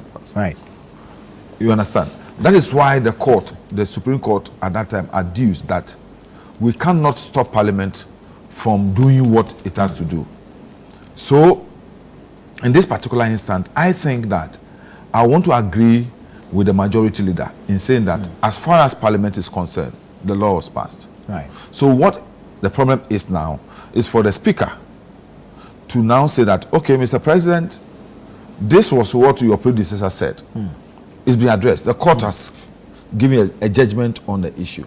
So can you now assent to the bill, which has been passed already by Parliament? But then the president has told us that the bill died. Because the president used what he knows about the parliamentary procedure. He has been an MP before. And even suggested that it should come back as a government-sponsored bill, and so the AG should look into it. Yes, so now what Parliament can do, and that is what I believe was going to be done. The same group of people, they are in Parliament now. Sam George, Reverend Tim Fodjo, until Dela is the only one who is no more in Parliament. The group. Yeah. There's nothing much. Yes, there's nothing much that will be done about this bill. All that they need to do now is to let it go through an expedited, process in Parliament, and then it can. If the president wanted to come that way, what simply can be done is to get it to the Attorney General, to get it to Parliament, Cabinet, get Cabinet to send a memo on it to Parliament. And it will be taken on an agency because all the clauses and everything have gone through the process. Unless somebody has a fundamental issue about any of the clauses, then you can ask that it goes back to the process of consideration. But for now, I don't think members of Parliament will want to go through the laborious process once more, because that bill took a lot of energy of members of Parliament. True. So I don't think, to me, I think we should allow it to go through, so that nobody goes to court tomorrow and said this particular law was not allowed to go through the process that it was supposed to go through. Because in law, one of the fundamental things I've seen is that when you abuse the process, you give people the opportunity to argue against the decision you've taken. So I want the bill, the law to be picked up again, or right now it's a bill to be picked up again and go through the process. But I will want Parliament to expedite the process and not spend too much time as we used to do. This particular, I've had a consideration. Several times we had to spend nights to go through the consideration of this bill because it was quite a very delicate and a lot of emotions were attached to it. The interest of the Christian community, the interest of the religious bodies, the interest of the people who were against the law. They thought that it was a bit too draconian and all. And certain luminaries, like Professor Prempe and the rest, all raised issues about the bill. People thought that it was an abuse of fundamental human rights of people. It's an abuse of people's own interests and preferences as far as their sexual preferences were concerned. That we're trying to put everybody under a particular basket. So issues were raised, but all these issues were surmounted, and a bill was crafted. It went through the process, and it was concluded, passed, sent to the president. The president refused to sign at that particular time, and even issued an order that it must not be sent back to the presidency. No. So I fundamentally, I think that there shouldn't be any debate about this. The two leaders must have a time, sit down and look at what is in the interest of the House and the country. So that we... just a bit of a clarity here. So the bill was sent to the office, not the individual, because the individual at the point is no the longer office of the president. So can the current president assent to the bill as it is? Well, it's not written anywhere that another president is mandated to assent to a bill that was sent to the office under the previous administration. Because this is a new administration. Right. And I said, it is better for it to go through the process and come to him so that he will have the responsibility to look at it in this form and in this language. And if it's so good to him, assign. Okay, well, Honorable Champo, at this point, will the process have to start all over again? And I'm asking this because I vividly remember somewhere in March of last year, the speaker at the point even blocked the approval of some ministers because of the delay, the president's delay in assenting to the same bill. He actually cited the presidency for contempt. Yeah. What you may not know is that besides when the Electoral Commission gives us opportunity to run campaigns, a place where politics never ceases is on the floor of the House of Parliament. True. So politics is a continuous exercise in the House of Parliament. True. And like Nee said, I am not much better than His Excellency President John Dramani Mahama. I had an experience of 3 terms in Parliament. President Mahama had an experience of 3 terms in Parliament. So he understands the processes and the procedure. That is why he says he thinks it was dead with the previous Parliament, in his understanding. The reasons are very simple. You can say clearly that a bill is fully exhaustive when it goes through the processes and it is fully assented to by the president, and then the bill becomes an act. So once you pass, and then it was caught in the middle, and it couldn't get full transmission to the presidency. You see, they are institutions. They are not just an individual. The presidency is an institution. The figure there, yes, will be the person, but he has a secretariat that works for him. So as we move along, these are some of the things we all have to learn and appreciate. You know, it's interesting when I listen to some of the debates, because Nee knows, before, there are 3 documents we produce in Parliament. The order paper, votes and proceedings, and the official record we call the Hansard official report. Before, administratively, the tables office will put everything together and publish. They publish under the authority of leadership, and it is the majority leader. So if majority leader allows for a business to be advertised on the order paper, presumption is that they've gone to conference, because there is a business committee who meets and decides on business that are supposed to be tabled and taken on the House floor. And once it comes into the order paper, we have already agreed before it traveling onto the order paper. So I had members of the minority, and in particular the ranking member who was part of the proponents of the bill in the 8th Parliament, speaking to the subject that is on the other paper. So they are waiting for a first reading, because once it is advertised and it is known that the papers have been laid and the speaker admits same and reads and allows the clerks at table, those who sit in front of the speaker, to announce it on the House floor fully, then you have laid it and it is for circulation for members to also consume, so that subsequently we'll all work on it. So once the majority leader comes back, because you see, mind you, most people don't understand the powers of the majority leader. Even though the speaker is the speaker, the majority leader, in our understanding of parliamentary practice, is the leader of the House. And so he leads everything. Everything rests, the back stops to the majority leader. So if he says no, he's not going to do it, who am I to go and challenge him? He knows his strategy. He understands why the side he's leading, who is the majority, have gone in caucus and says, no, we want to go by a different way. Why? That's why I said I do not know better than President Mahama. But President Mahama said it, and a president will not just speak. He says it was dead with the previous parliament, and that he believes that it will come by a government sponsorship. And you see, I'm not going to sit here and not praise Right Honorable former Speaker Michael Aaron Okwe. Today, most parliamentarians are hurriedly putting together private members' bill. I remember when he was pushing for that to be initiated as a speaker, we said he was doing too much.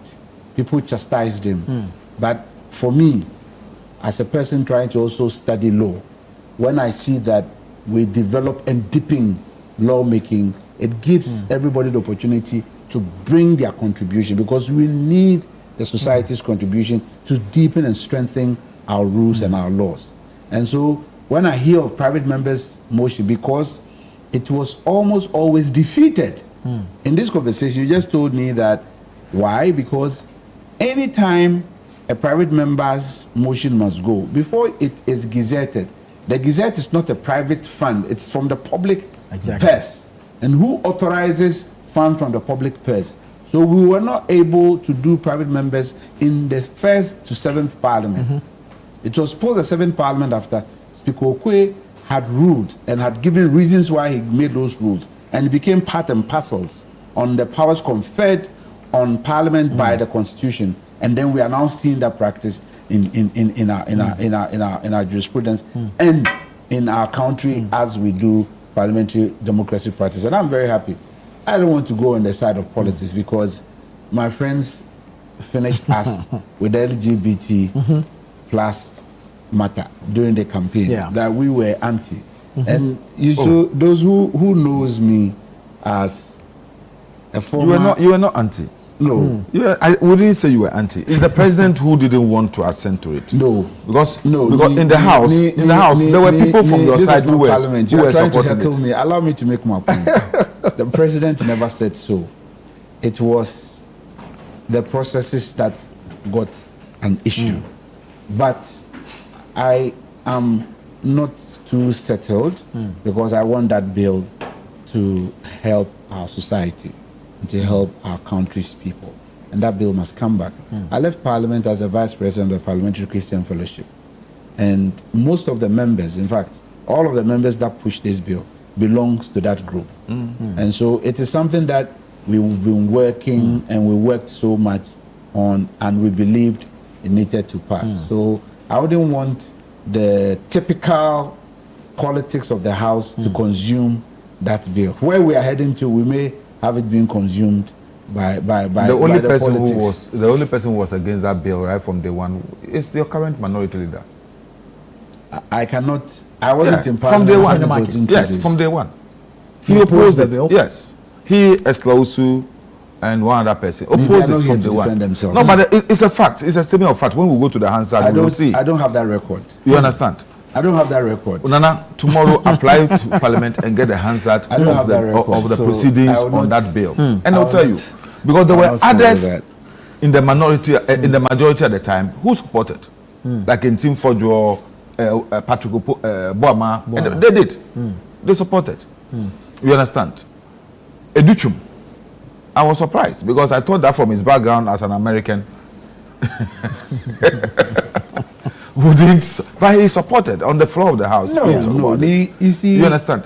So I'm saying that it's supported by us. All of us. Why wouldn't all you of us. support Yes, this? I agree with Family you. values. True. Yes. You know, I want to the Parliament Christian Fellowship. I want to nurture it. my children with that Christian value. Yeah. And so anything which borders on, altering their faith, their normal behavior as natural beings and knowledge of natural behavior, I will not compromise on that. And so I cannot sit and say that I don't support such a move. And I know the former president, an Orthodox, Anglican, definitely would not go against that law. The president promised Methodist church people, it was just Pentecost church people. It was just caught by. But he didn't sign. He should have signed. Yeah. No, that was a court case. The president, which court case? The president is a lawyer. The court case preempted the bill. No, just 1 second, Mr. President. The court case, the case which was filed by your own, which is Sky. Former president, you may have to know, and is an officer of the courts. Yeah. You were talking about the Apalu case, which borders and relates to what they say sub judice. When it's because of the principle of the doctrine of separation of powers. We say that Parliament is independent. When it is doing a business, we don't want conflict with what is a matter which is also before the court, because we are all arms of government. So because of that decision, we wouldn't want to proceed with a matter which is in court. Else, you may not have helped the court in the discharge of her duty. Because if you take a decision in Parliament, you are also an arm of government so conferred with powers and authority. And it will not be healthy to the judiciary for also proceeding with the matter. So once the matter goes to the court, and any officer who is an officer of the court and understands the workings of the court, you cannot in any sense, gloss over that. True. So you have to appreciate the president's actions. But anyway, the ball is the president suffered for his actions. In your court now. We actually use this bill as a campaign. If Parliament so passes it today, I'm sure President Mahama will not act like President Akufo-Addo. If Parliament passes it and transmits it to his office, I know President Mahama will sign. You see, that is why I know President Mahama will sign. I know him. To the minority leader yesterday. That's why he said the chickens have come home to I'm telling you. I know President Mahama. He talk about it. If you do this, then all that we need. Okay, so let's put politics aside. Let's pass the bill. Let it go to his table, and let's see whether he will sign or not. But your majority leader, who is leading government business, yes, I'm saying that his speech is contrary to what Mr. President. No, he's saying that the bill has been passed already by Parliament. All that we need is to transmit to the President. But you and I, upon deduction and knowing what we know, yes, says that the bill has to go through the we are guided by what Mr. President said. Yes, because we know we are all parliamentarians. It's not exhausted. The majority leader can make a mistake. No, I haven't said otherwise. Yes, it can make a mistake. I haven't said otherwise. But he still stands by his word until the contrary. Because now what he says holds. Why? He is the mouthpiece of government in the House. He leads government business. And so today, the current news, takes precedence over the former. I will always want to go with what the president said, because he is the executive president of this country, and he says that, just as I believe, and I know from my knowledge in the House, is that once that a term ends, it ends with everything that was before it at the time. The term of Parliament. Parliament. Right. And two, the bill, as we all said, did not complete its journey. Right. If the president had assented to it, fine. That one, even if he assented to it and it has not been publicized, President Mahama would have publicized it. Right. But once he didn't assent to it and sent it back to Parliament, what it means is that the bill will have to go through its process and get back on the same transition period. So I will beg that leadership should meet, both sides should meet, and then having the knowledge of what our laws and our standing orders say. Yeah.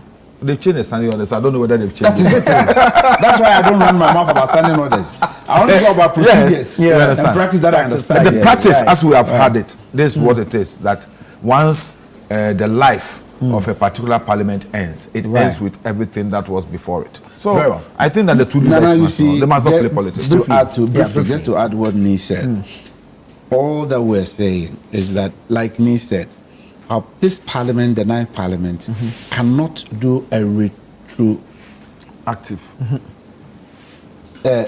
legislation against the previous parliament, the eighth parliament. Whatever the eighth parliament did is done. It's done. Why? There are some members of the eighth parliament who are not in the ninth parliament. Exactly. Typical is him. So decisions which were taken in his presence, you cannot retrospectively go for it and get it done otherwise. So my prayer is that, like he closed on leadership, and here I could see, you see, the practice in parliament is that the majority will always need the concurrence of the minority to proceed. Very well. And that is how people who do business with us even with the view absolute our majority. Decisions. Even with an absolute majority. The reasons are that it is supposed to be a consensus decision. True. If you don't have a consensus decision and it's a majority decision, which means there's a divide. Right. And so anybody who inherits it would have an issue going forward, because others will say people dissented. And that is my only issue here. Thank you so much. Thank you, Honorable Sete Champon. Thank you, Honorable Neil and Vanderpool. We'll have to leave it here. He has promised me quickly. So even though Omo is over, so we are going for it now. Very well, beautiful. Eben from Kwabenya is saying that the micro minority has no moral right at all to talk about anti-LGBTQ plus. We saw the attitude towards the bill in the last parliament and how they behaved.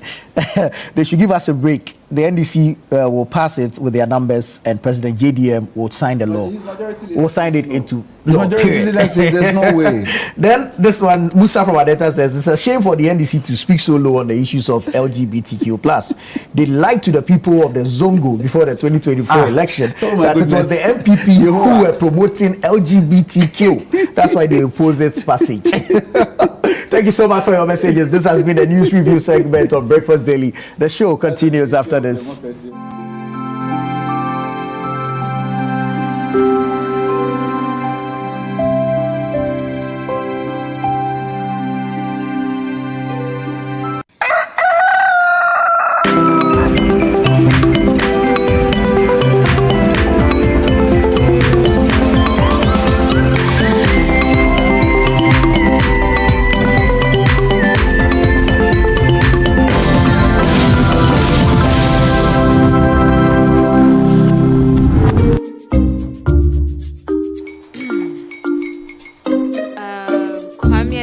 Almost here. Wait a minute. This one too, your friend Kwame. Wait, Kwame. As in the same Kwame again? Yes, mommy. The second coming. Into all this tension just to reintroduce that broke boy from Kaswa. Why would you deceive the family like this again? Now I understand the whole delay. Trot from Kaswa. Why wouldn't he be late? Or be late? Of course.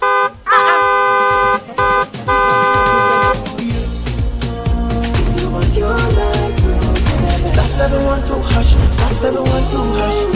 Yeah, you go be the luckiest. Go be from Georgia, be luckiest. From not the block, she be luckiest. Yeah, you go be luckiest. No matter what you're luckiest. Everybody go be that luckiest. God, Kwame! Send your God the apple boom. If you're poor, what's that? So would the coming of the son of man be. Is that his car? Dial star 712 hash. Choose your ticket. Enter your lucky number. Follow the prompts and let destiny handle the rest. This promotion is regulated by the NLA on the Caritas platform.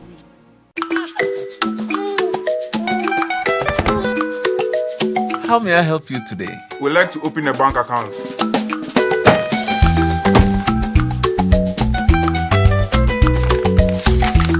Sign here, sign here, sign here, and here. And now you draw direction to your house. I need your thumbprint. And I'll need your birth certificate too. No, I need the original. A lot has changed since you banked like this. So have we. We've made it easier than ever to open an account online and bank on the go through our mobile app, online banking, and more. EcoBank, a better way to bank your way. Sign here, and here. EcoBank, the Pan-African Bank. This November, something amazing is coming to Accra. Are you a farmer with fresh produce? Are you into fish farming, poultry, or livestock? Then get ready for the November edition of the Agri Fair 2025.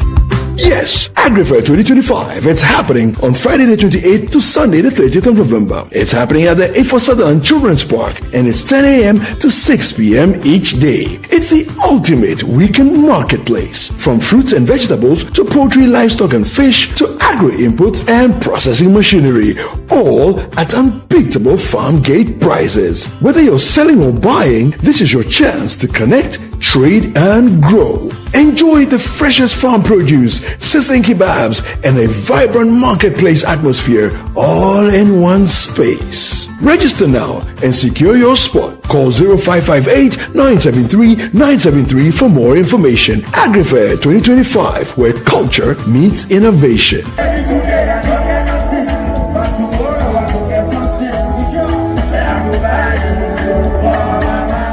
The AgriFair 2025 is powered by Channel 1 TV and 97.3 City FM.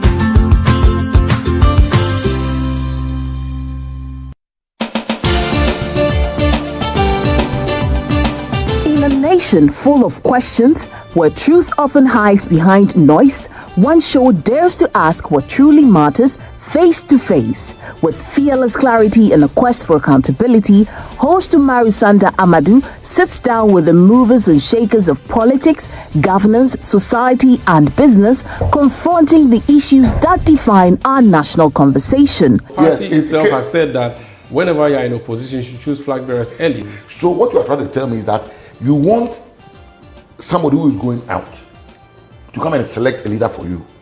So the next person will come and say, but I didn't select him.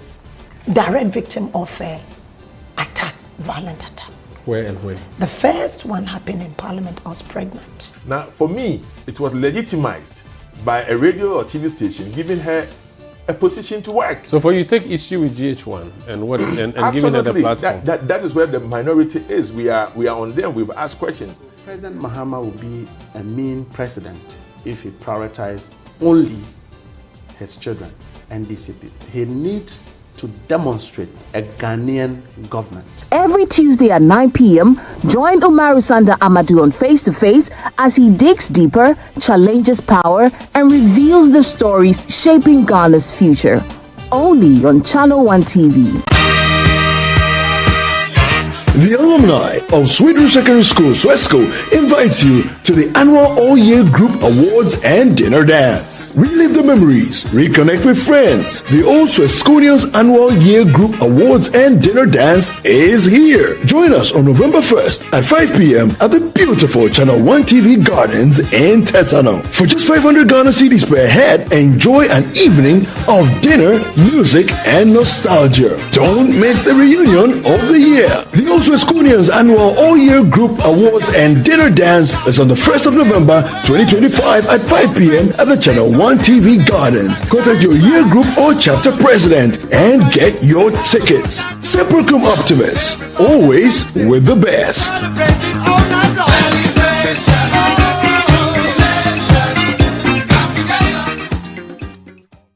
This October, Northern Ghana takes center stage. Get ready for the Northern Business Fair 2025, the ultimate one-stop shop for everything made in Ghana in the Savannah, Northern, Northeast, Upper East, and Upper West regions. From hand-woven smocks and intricate crafts to modern manufacturing, innovative packaging of made-in-Ghana products, and thriving homegrown businesses, it's a vibrant celebration of talent, innovation, and authenticity. Brought to you by Channel 1 TV and 97.3 CDFM, it's the biggest trade fair showcasing Kenyan SMEs, startups, research bodies, and indigenous brands making waves across the nation. It's happening on Saturday the 25th and Sunday the 26th of October 2025 at the Terminus Sports Stadium. The time is 9 a.m. to 6 p.m. daily. Want to exhibit? Call 0205-973-973 today and book your space. Don't just hear about it, see it, experience it, and live it. The Northern Business Fair, your market, your connections, your growth. The Northern Business Fair 2025 is powered by Channel 1 TV and 97.3 City FM and is proudly sponsored by Ecobank, Side Hustle, the Ghana Enterprises Agency, the Ghana Export Promotion Authority, and supported by Caxstone Records.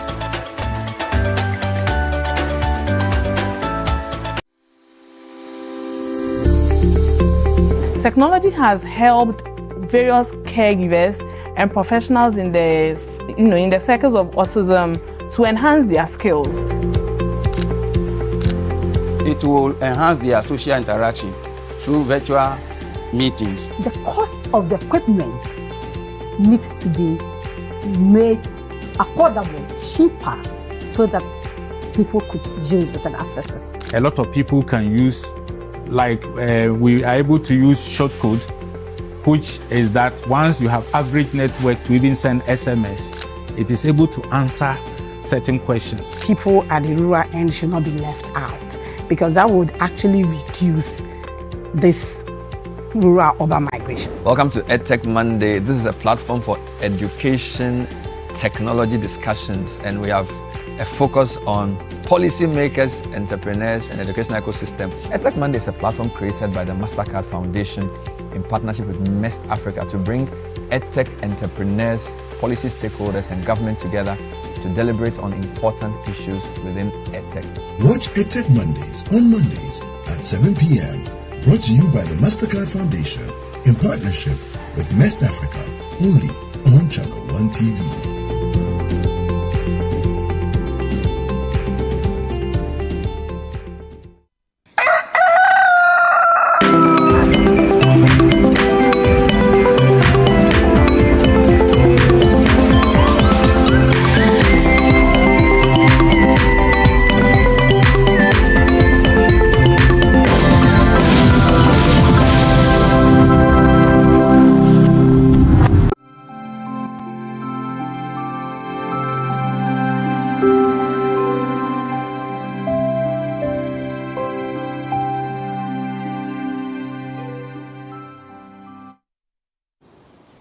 Good morning and welcome to your favorite smart.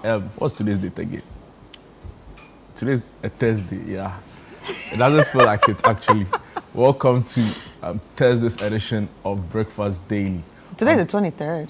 Wow. Yeah. The month flew by. Mhm. Come think of it. Yeah. Wow.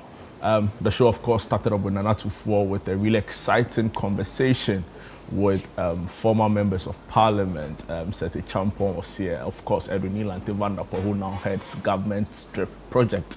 And we'll take it off from here, right from the What's Trending segment all the way to other exciting conversations lined up for you. Promises to be exciting, insightful, and of course, informative. You don't want to miss out on any bit of the show from now till 11 a.m.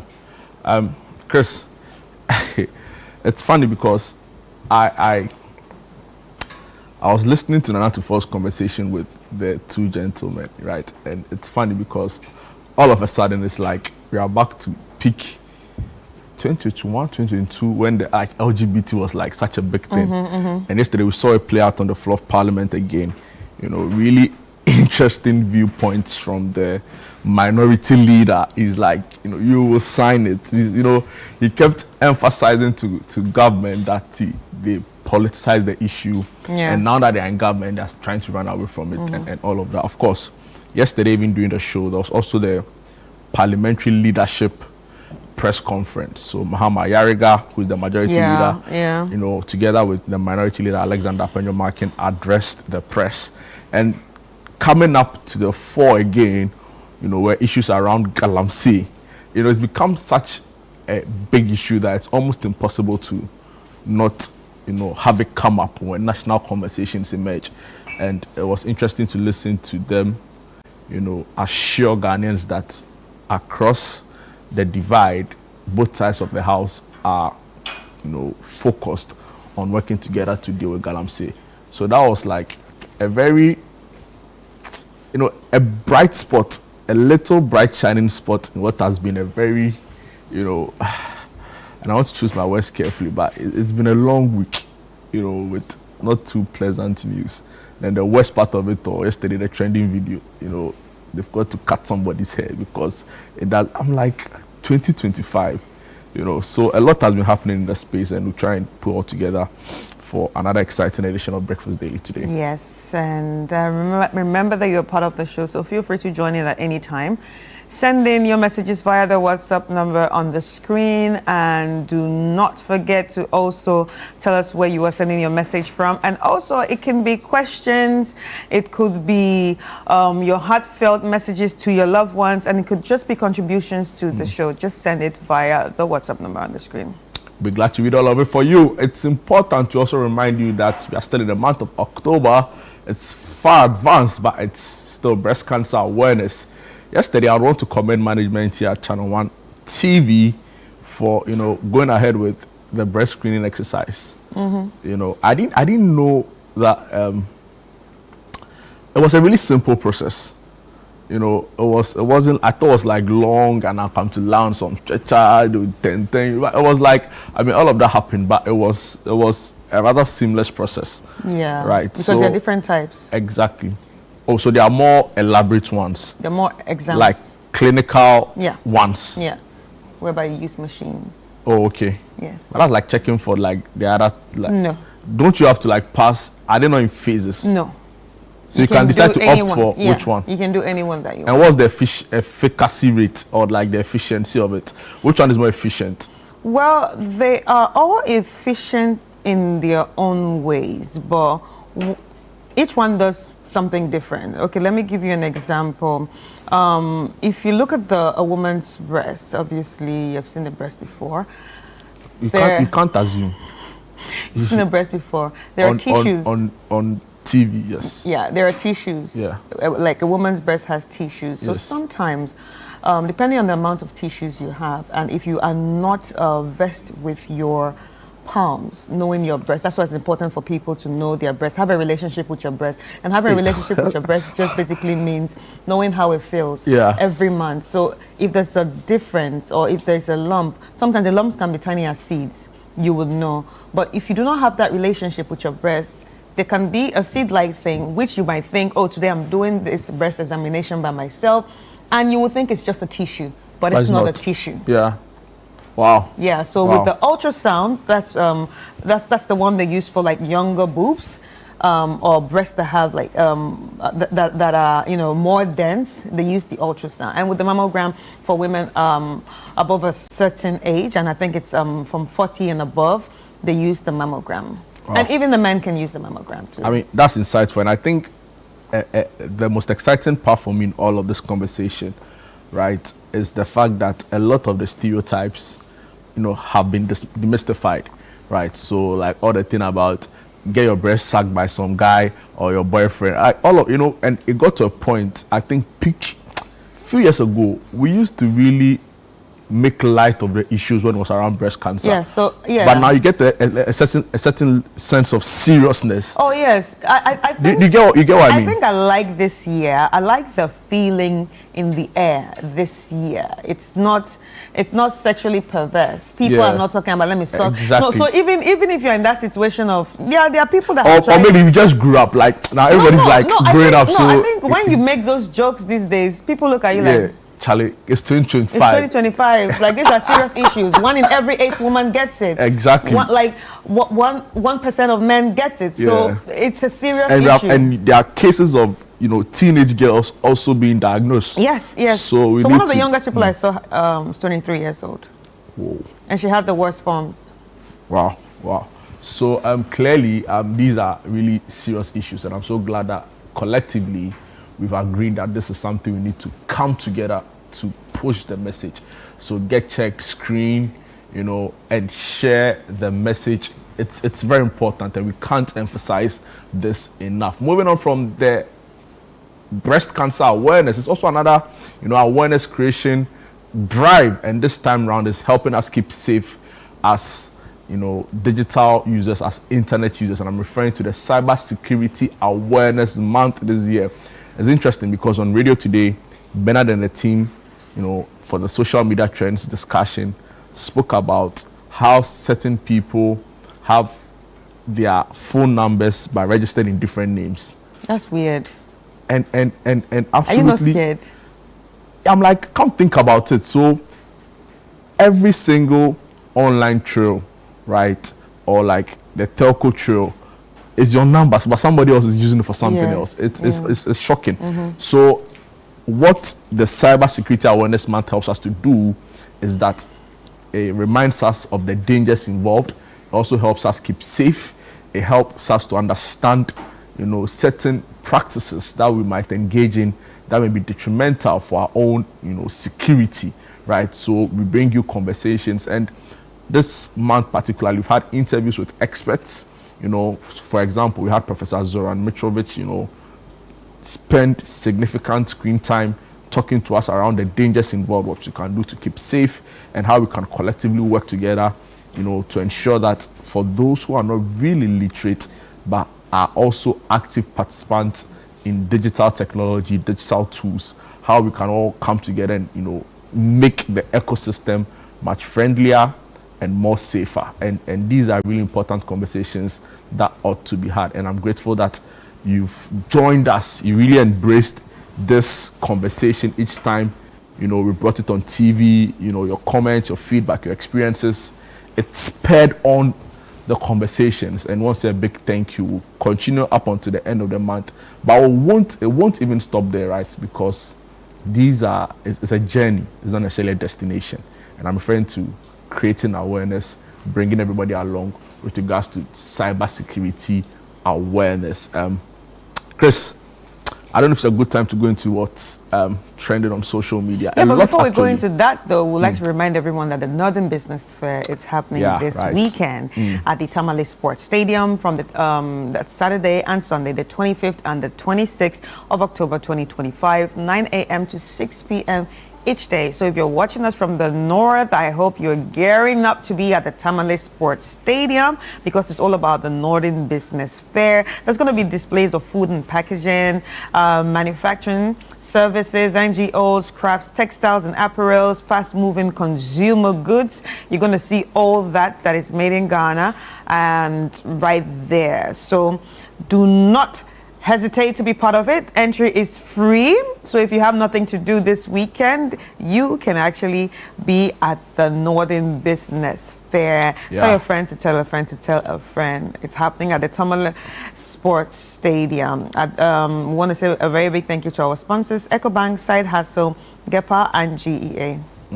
Ghana Enterprises Agencies for their continuous support all the way from the This is Ghana Fair, Agri Fair.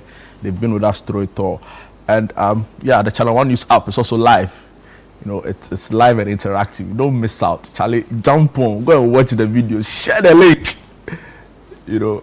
Anyway, so that's all time will allow us for. But it's important to remind you of all that we've said, really, with regards to keeping safe digitally and on the internet. And we have another video for you today as part of our Cybersecurity Awareness Month.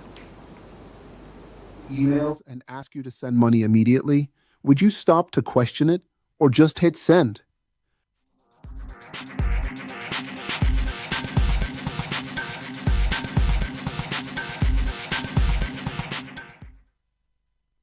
Welcome to A Safer You, your guide to safer digital living, brought to you by Digital Unbounded and Channel One TV. Today, we're talking about something that's been costing businesses millions.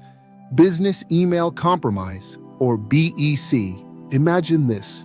You're at work, checking emails, and one pops up from your boss. It says, "Please send this payment immediately. It's urgent." Would you stop to question it? Most people wouldn't. And that's exactly what scammers count on.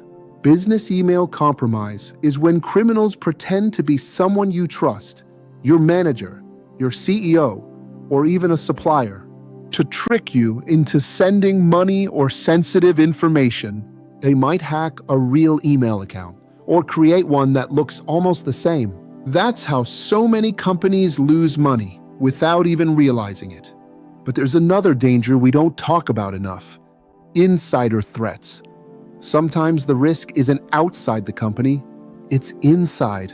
It could be someone who's angry, careless, or just made a mistake, clicking the wrong link, sending the wrong file, or leaking private information. Whether it's intentional or not, the damage can be serious. So how do we protect ourselves in our workplaces? Here's your action plan.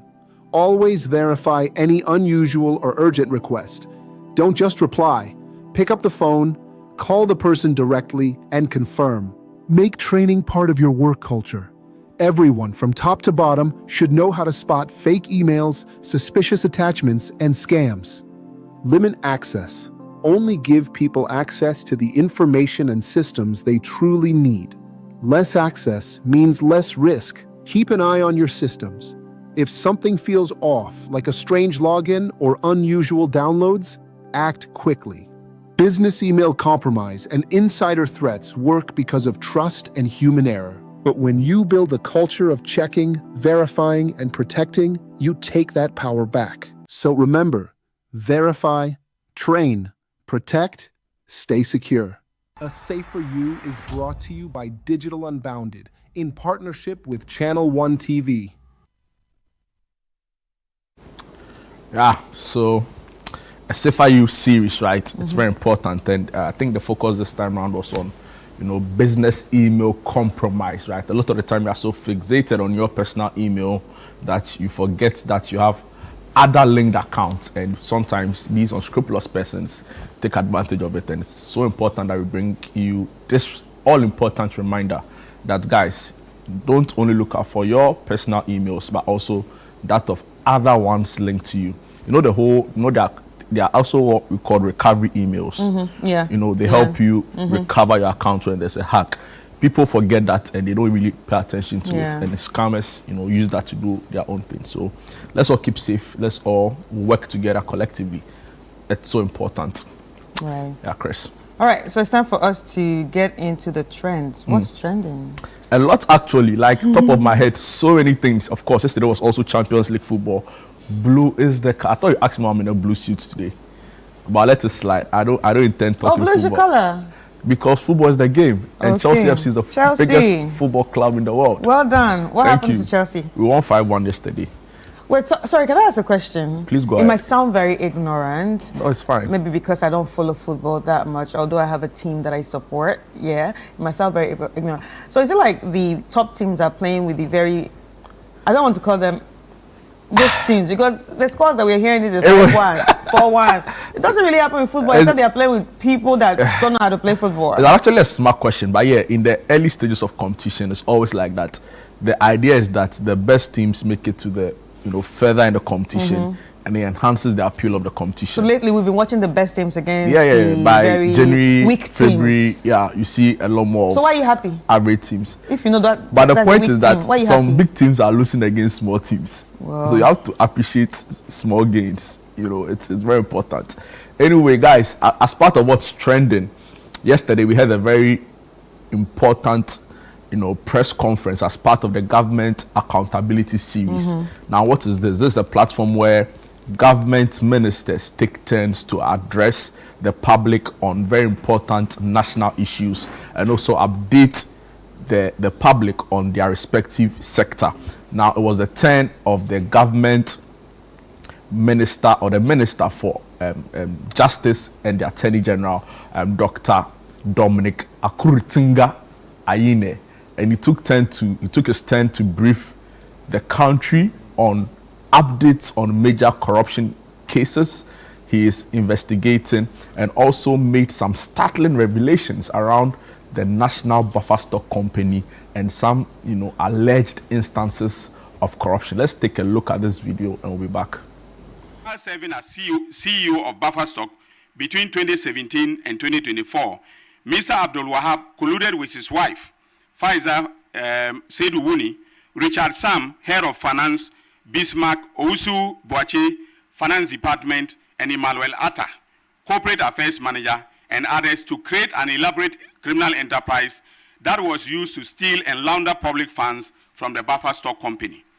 Within the period between 2017 and 2024, Mr. Abdul Wahab, in concert with Richard Sam Asante and Bismarck Ousu Boache, orchestrated the transfer of 78,269,084 Ghana cedis and 4 pesos from the bank accounts of Buffer Stock Company to a private company linked to Hanan Abdul Wahab, his wife, and staff of Buffer Stock at Republic Bank and EcoBank. We have decided to charge Mr. Hanan Abdul Wahab and his wife, Faiza Seydou Wuni, with stealing, conspiracy to steal, causing financial loss to the state, using public office for profit, obtaining public property by false statements, and money laundering. The charges will be filed on Friday, and I have the charge sheet, the draft charge sheet, which I am reviewing here for everybody to see, so that nobody goes to say that I have indicted somebody and I don't have charges. I have my charges ready. Yesterday it was interesting, and you could clearly tell that this is a man under pressure. I watched the whole briefing. In fact, I introduced it. I had to stay through, watch it, of course, for news purposes as well. And the point is that when the moment he brought out the charge sheet to say that, guys, see, I have the charge sheet ready. You so nobody should say. Exactly. He did that because. So nobody should say. Thank you. He did that because when you go on social media, everybody's like, every day you're telling us what people have stolen. But we are not seeing the prosecutions. We are not seeing the convictions. So, like, what's really happening? We are tired of you telling us, like, take action. And yesterday, at the point he was saying that he stopped and he went to take water. He drank the water, Charlie. He had to cool himself down. So clearly, you can tell that the Attorney General is under immense pressure to deliver, because people are like 9 months on Operation Recover All Loot is now Operation Tell All Loot. Just be telling us. And that was the point. But Chris, very briefly, let me give you an idea of the properties acquired allegedly with proceeds of crime by the former CEO of the Buffer Stock Company. Now, we have been told by the Attorney General that a 5-bedroom house at Chain Homes, 5-bedroom, was bought at $1,225,000. $1.6 million. Now, another 3-bedroom house at Cantonments was purchased at $600,000.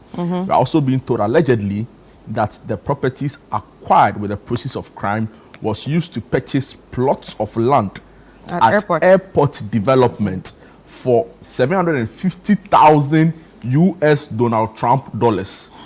Now, 17-bedroom boutique hotel at Gumani in Tamale was also purchased at $250,000.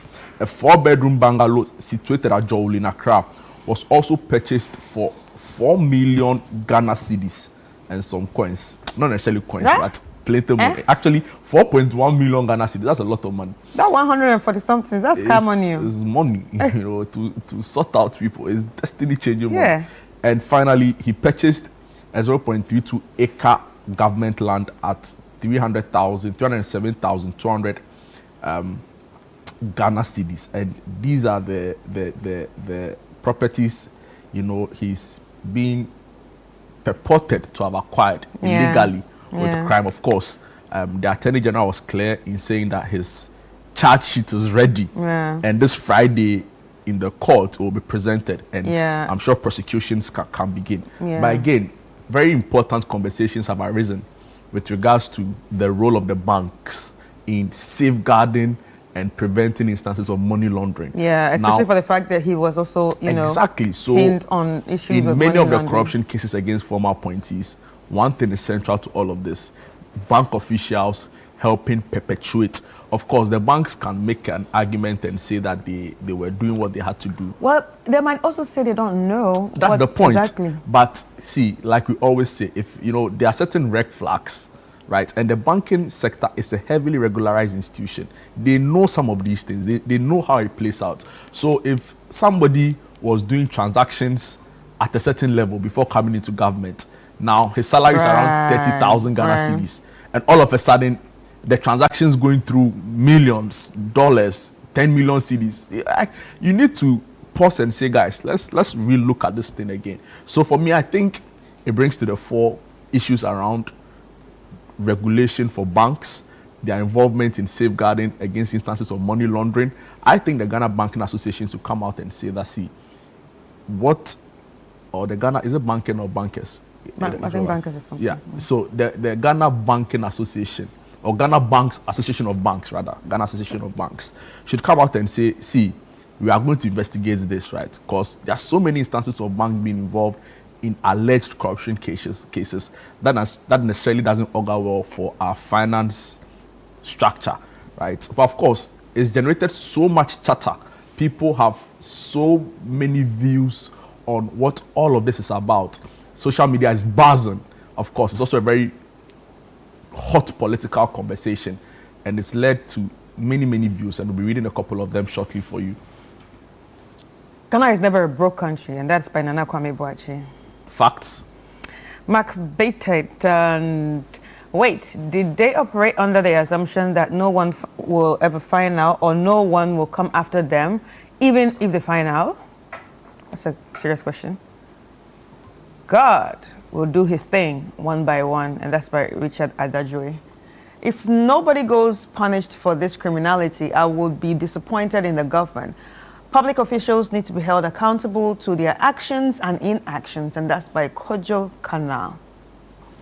BMW is saying, not like the official BMW page, this is just someone called BMW.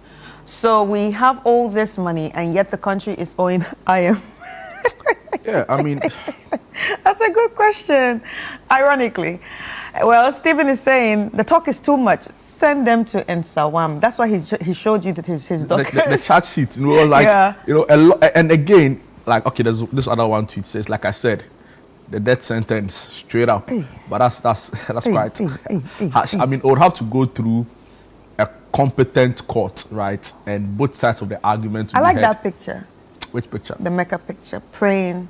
Yeah, it's good to pray. There's some national cake where you see it. You have to go and pray. You have to pray like this. To go and, so, Chris, it's unfortunate that these are happening, and it's not an isolated case. Of course, we've had the National Signals Bureau boss, and it's almost like the same trajectory.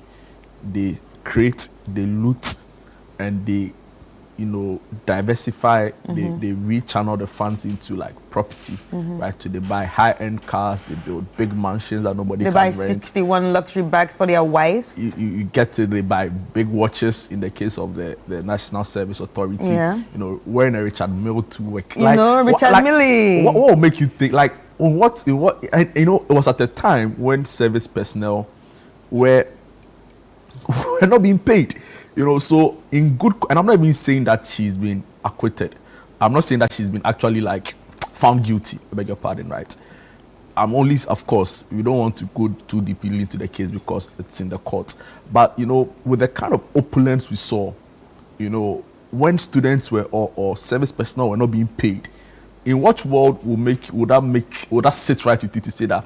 Like, okay, let me throw this lavish party, let me wear. Of course, you are free to wear whatever you want if you acquired the means legitimately, right? But I also felt like there should be a certain level of, restraint. And decorum. Yesterday, Bernard interviewed Kwabena J. Japon, right, who is a former general secretary of the NPP. He was press secretary for Kufuor in 2000 or 2001. He's served in the party for so long, and he made a point that it didn't used to be part of the NPP as a party. It didn't used to be part of their tradition where people go and sit in first class flight, then they take pictures and they share on social media. People are buying all sorts of fancy cars at But you just mentioned social media. It's the pressure. Yeah, but as a political party or as a political person, irrespective of age. That shouldn't be the focus, and that's the point he sought to make. But with these new generation, quote unquote, well, some of the guys who are being involved are the older folks. Yeah. But like, you get a sense that they're even like a different generation from like those who, founded a party, and the difference is also clear in the ideals that they espouse. So, for me, I think that we need a reset. In thoughts, in conduct, in deeds among the political class, and that at the fore should be issues around service to country, public service, and not necessarily, so much clamor for money, for power, for fame, which is not sending us anywhere. And Chris, I don't know if you have any other thing to add on to this. Well, let's just move to the next topic on the trends. We saw all over social media, every social media, in fact, yesterday was carrying this one. It's not just on X, but also on Facebook. In fact, the whole buzz started on Facebook, then it went on X, then later on it went on Instagram, which some American accounts have already started posting it and talking about it and not understanding why young kids or young girls always have to, shave their hair to attend certain schools. Well, there was a video of a young lady getting her hair cut to attend Ya Asantewa Senior High School, and this video has gone viral. Some people say it's AI, we don't know, but at the end of the day, AI or not, this is real. This is what happens. This is what kids go through in some schools. Let me add that according to Godfred Akoto-Boafo, who is also a co-host of the City FM morning show, his school in Kumasi obviously has links to the school in question. Of course, he didn't go to Yasantua, but he's a Kumasi boy. He went to Prempeh College. He's come out to tell us that according to the school, it was not compulsory for students to cut their hair. When? That's what the school said. It came out. They said it yesterday. This morning. After their name, after they made a small girl cry. So we are waiting to know who actually gave the orders to say that they should, or who enforced the cutting of hair. Right. For all you might know, it might be the girl's family who said that. Please. No, I'm saying for all you might know. Does she look like it's her family that said it? No, for all you might know. We don't know. We've only seen a 10 seconds video. Okay, no, we're just seeing this. Yes. But does it happen in high schools, yes or no? It happens, but I've been told that in Yasantua, for example. So I'm not talking about Yasantua for now. But generally. It's a problem. And I spoke a lot about this when the Achimota instance happened, right? But the difference is that in Tyron Magai's case, right, versus Achimota School, I supported it entirely because it was his identity. Yeah, it was identity because he was a Rasta. Yeah, but this one is like choice. Yeah. But even this is wrong. Well, this is choice, but in some schools it's not choice. It's compulsory that these things happen, and it just confused me because I've never experienced this before. I don't understand it. I don't understand the logic behind it. I heard people give so many explanations. People say it's tied to colonial. Yes. You believe so too? I feel so, because if you look at the end of the day, it's actually popped up a question in my head. Is that the reason why, could this be a reason why Africans or some Africans have no relationship with their hair? You see, everybody loves the Brazilian, the Mongolian, the this and the that and that. And Peruvian. And the Peruvian and the Indian. Could that be because they do not have a relationship with their hair? Somebody told me to buy Peruvian hair one time. I say, hey, you see? I should use my monthly salary. Have I been eating before? You can't tell me to buy Peruvian. And if you check she didn't reply my message. And if you check maybe she was cutting her hair in secondary school, so there's no relationship. Buy Peruvian with hard-earned salary. That. It's just Peruvian. You can't be serious. But you know, the it's point, just Peruvian. It's not that expensive. Calm down. Hey. You can do it. I believe you. Because you are in my bank account. You know how much money is in my bank account. How can you tell me the story? But the point is that people have linked this with colonial era undertones. Where, for example, back in the day, colonial masters felt that when the hair was grown like that, it was bushy. It didn't give a good look. Yeah. I don't know what you think about this. Well, Well, the only thing I would say is, at the end of the day, the reasons that they gave does not hold. It does not hold water. It is just seeping down. It's just seeping down. But anyway, we have some messages on that. Let's check out the messages. And funny enough, it's generated conversation among African nationals, right? Yes. Across the continent. Yeah. And Real Baba Yaga tweets and says, "She's beautiful." And it's sad. Giddy Traffic also says, unpopular opinion, forcing high school girls to cut their hair is another form of oppression against young African girls. It's not discipline. Completely agree. Chidima also tweets, says, I still don't understand what cutting of hair has to do with learning. Spot on. It's Lambert also tweets and says, personally, I think Ghanaian schools should evolve from this mentality. Absolute facts. Mukada Wambani says, gents, work hard so that no one cuts your daughter's hair just so they can access education. Yeah, wow, I think wow. That's the point, right? The last one is strong. Not quite. Just No, like not quite. No, people go to schools for so many reasons. No, of course, but they will tell you if you don't cut it, you cannot come because these are rules. So yeah, that is blocking you from accessing that education from that school. There are people who go to Infansipim, right? Who, of course, is free, but can afford a Vine Christian high school fee, or afford a GIS high school fee, or afford an Alpha Beta Christian College high school fee, right? So it's not all about money necessarily. People go to schools for different reasons.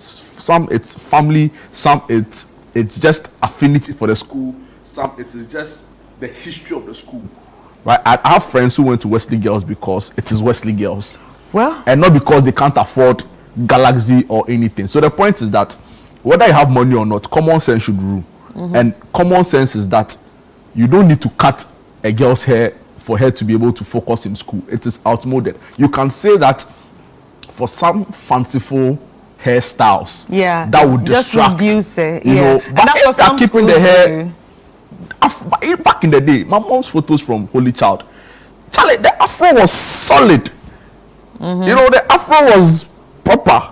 But guys, let's do better. It's 2025. Yeah, Charlie, you have to put it behind us and let's move on. All right. Anyway, let's check out the video of the day and then we'll be back.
Follow the ladder. Oh, follow the ladder. Back then, I used to dance. Follow the ladder. In church? Yeah, no, in school. Both actually. So my first performance was at National Theatre. You put white gloves. Gloves is like to your this thing. You wear 2 gloves. Then you wear white socks. Then you wear two white socks. Then you wear cloth. Then you tie it. Then you hold 2 white handkerchiefs. And then you did. I remember that. I knew you were gonna do that. I have pictures. One day I'll put it out. You know, but I know it was fun. You know, yeah, you know, back in the day, if you're not selected to dance, hey, your world is coming to an end. Charlie, chaka. Then you go to upper primary, they're like, yeah. Then you go to JSS, you're like, Charlie, I'm down with this. You know, it was fun seeing other adult people like, But Charlie, I feel like they should be more interested in completing their church. That's what's oh God. Anyway, our church is this. We are going to take a quick break, and when we come back, we have more for you.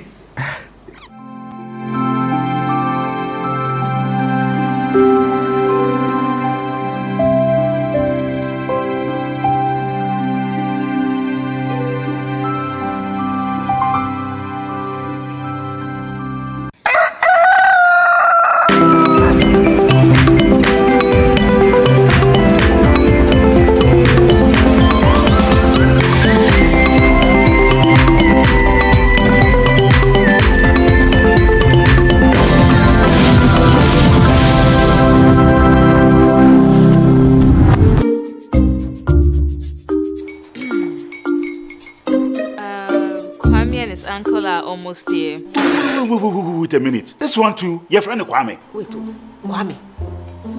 As in the same Kwame again? Yes, Mommy. I'm the second coming. Into all this tension just to reintroduce that broke boy from Kaswa. Why would you deceive the family like this again? Now I understand the whole delay. Trout from Kaswa dear. Why wouldn't he be late? Or being late, of course.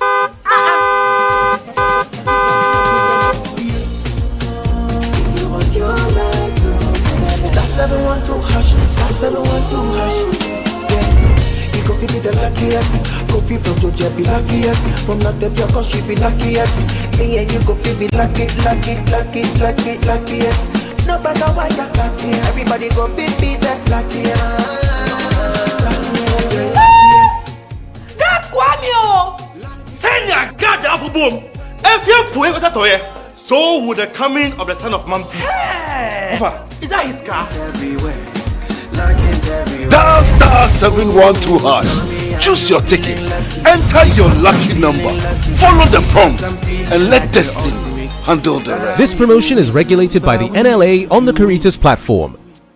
This October, Northern Ghana takes center stage. Get ready for the Northern Business Fair 2025, the ultimate one-stop shop for everything made in Ghana in the Savannah, Northern, Northeast, Upper East, and Upper West regions. From hand-woven smocks and intricate crafts to modern manufacturing, innovative packaging of made-in-Ghana products, and thriving homegrown businesses, it's a vibrant celebration of talent, innovation, and authenticity. Brought to you by Channel 1 TV and 97.3 CDFM, it's the biggest trade fair showcasing Kenyan SMEs, startups, research bodies, and indigenous brands making waves across the nation. It's happening on Saturday the 25th and Sunday the 26th of October 2025 at the Tamale Sports Stadium. The time is 9 a.m. to 6 p.m. daily. Want to exhibit? Call 0205-973-973 today and book your space. Don't just hear about it, see it, experience it, and live it. The Northern Business Fair, your market, your connections,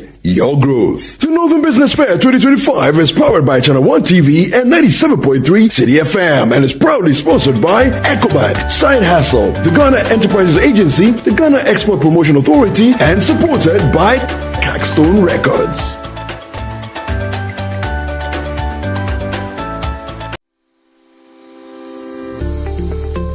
The greatest impairment for every person with autism has to do with communication difficulty, behavior issues, and challenges in interacting with people. Edtech is critical using your KCC model, KIT Content Confidence. For me, as a visually impaired person, if you produce your document in print and I want to read it, either have to scan it, and that is technology, so that it can come into a speech format. How can we get inclusive education for all? When it comes to learners with disability, there's so much barrier. There should be 3 things I want to emphasize. If these things are not provided to support a child with autism or a person with autism, it makes life very frustrating. It will enhance their social interaction through virtual meetings. Watch Edtech Mondays on Mondays at 7 p.m. Brought to you by the MasterCard Foundation in partnership with Mest Africa, only on Channel 1 TV.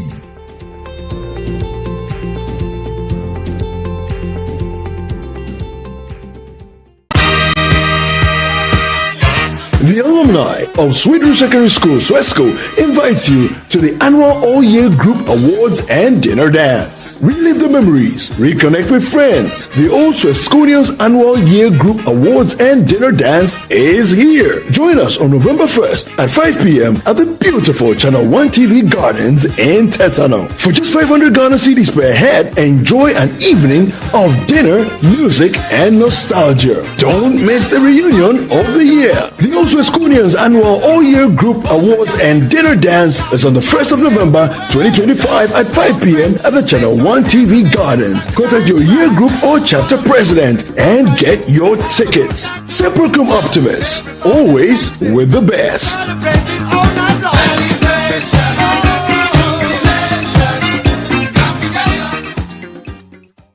It's time to promote volunteerism, active citizenship, and patriotism in Ghanaian society, where we shine the spotlight on the unsung heroes among us. Today, we're not just launching a program, we're igniting a revolution of skills, dreams, and hope. On Volunteers TV, we highlight and celebrate people and groups that are great examples to us all. Every single region in Ghana, we're doing something. Good. So no one's being left behind. Over 800 kids that come to school, so having an extra classroom, extra resources will be really, really beneficial. If you're a volunteer, you're actually serving because you are giving up your time and resources for nothing in return. Volunteers TV, Sunday at 6:30 p.m. only on Channel 1 TV.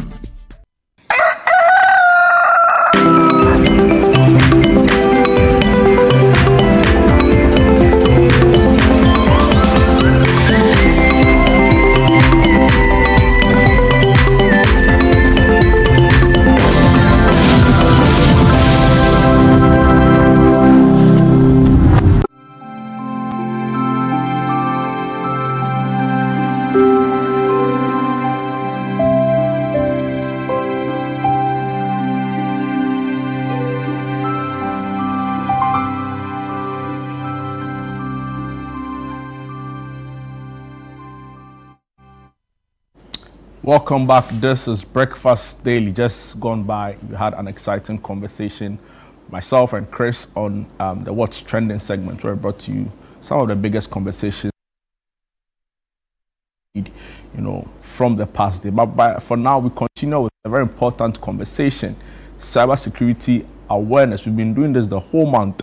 Why is this so important for us? Because we value your security on the internet. We want to ensure that all of us, keep safe, and this is why we bring you these conversations. We'll be taking it a notch further with our conversation with Professor Zoran Mitrovic, who is a cybersecurity expert and also the CEO of the Mitrovic Development Corporation. I'll check it pretty shortly. But yeah, Professor Zoran Mitrovic joins us via Zoom to share more insights on some of the conversations we've been having this whole month. Prof. Mitrovic, good morning and welcome to Breakfast Daily.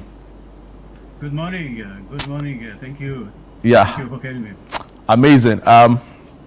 This time we'll be looking at business security and issues relating to cyber security. But for our many viewers, right, protecting their personal passwords and also business security is key for them, right? Can you briefly talk to us around business email compromise and why it's such a big deal? Yeah, thank you. It is a big deal. Yeah, you're right. Yeah, because businesses, they have the same problems like individuals, plus many things like this business email compromise, which is actually simple but highly effective scam where criminals impersonate an executive like the CEO, CFO via email. They actually trick an employee, usually in finance, into making an urgent money transfer to, of course, fraudulent account. It is damaging because it bypasses technical defenses. It targets our trust, it targets us, leading to massive losses. Often it is hundreds and thousands of dollars, something like that. Interesting. So for you, this is important because lots of businesses can be affected by this, if I get you correctly. Absolutely. This is a common thing. This scam is very common. So it is about money making, and you know that's common. Money is in question. Interesting. So what are some of the ways through which businesses can be affected when you talk about the business email compromise? You know what the damages can cause this business email compromise? Is that your question? Yes, please. Yes, please. Yeah. Look, first of all, it is about money. If they trick some finance official, and that official gets an email that says, please wire money immediately to somebody that, business partner or whatever, otherwise we will lose a business here. And then that person is not thinking, actually, just if doing it immediately. So if supposedly boss say wire $100,000 American dollars, that's immediate damage. But more than that, it can be just reputational damage and legal damage also. So if I get you correctly, it sounds like they prey on your trust, right? So what you say is the single most important action someone within the finance space in a company should take into consideration if they receive an urgent and an unusual transfer request from the CEO?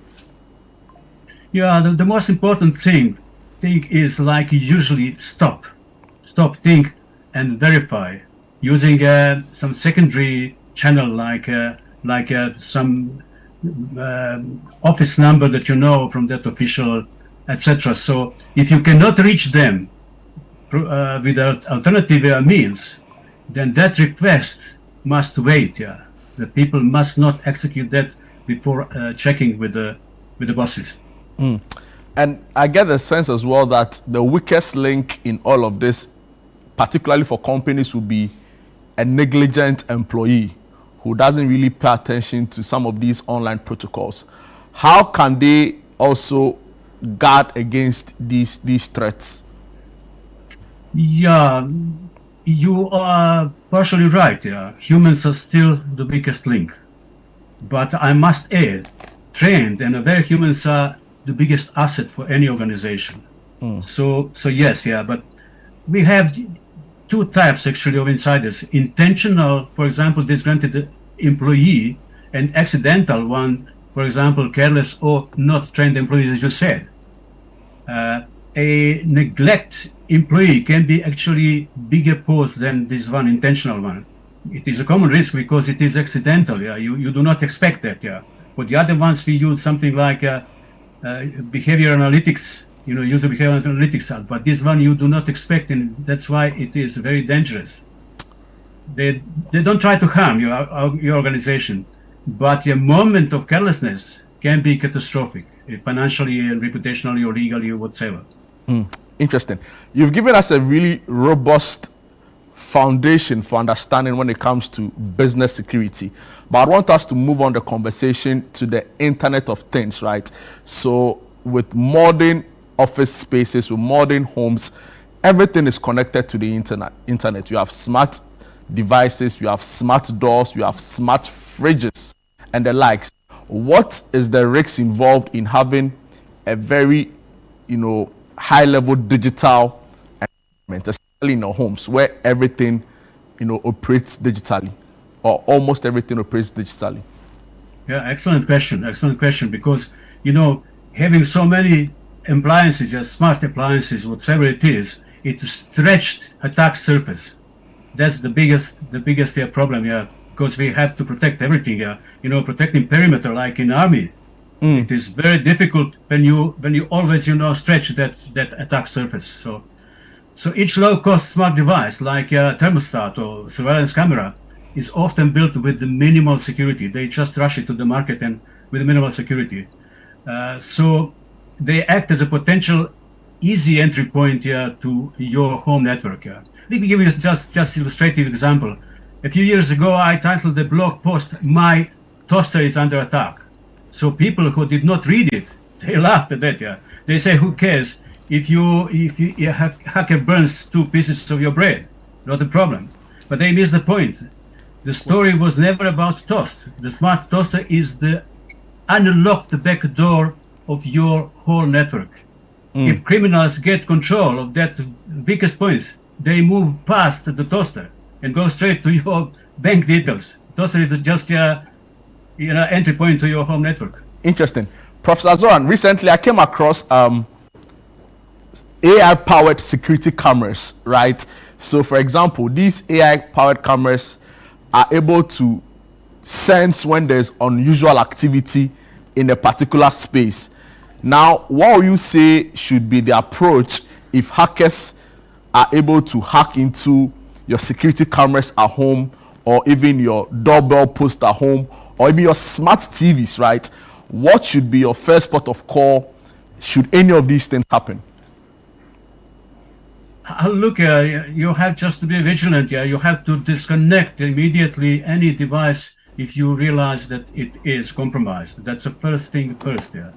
Because there are two kinds of attacks that they do that through your camera, whether it is with the AI or not. The AI has got your weak points, as we discussed last time. But firstly, it's a privacy attack. People are spying on you using your camera, your microphone without your knowledge. Secondly, they turn your device into part of botnet or zombie net.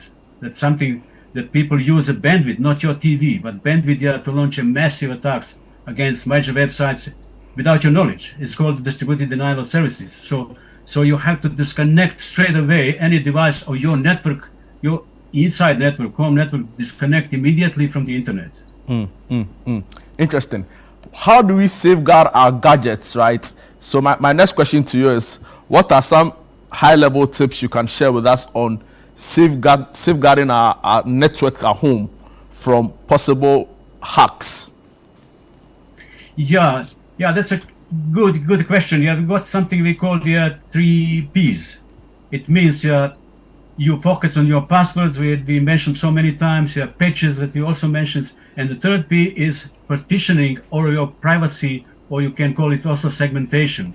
So as you know, we discussed that strong passwords and a regular software update form your first line of defense. But for partitioning, the most modern routers let you create something called a guest Wi-Fi network. So use it for your smart devices like your cameras, TVs, toasters, or whatever, to divide them from your more secure computers and smartphones. This is kind of a digital mode that isolates, secure from unsecure part of your home network. Thank you so much for your insights. But finally, before you go, I want you to talk us through digital literacy, right? So how do we keep safe? What are some of the things we can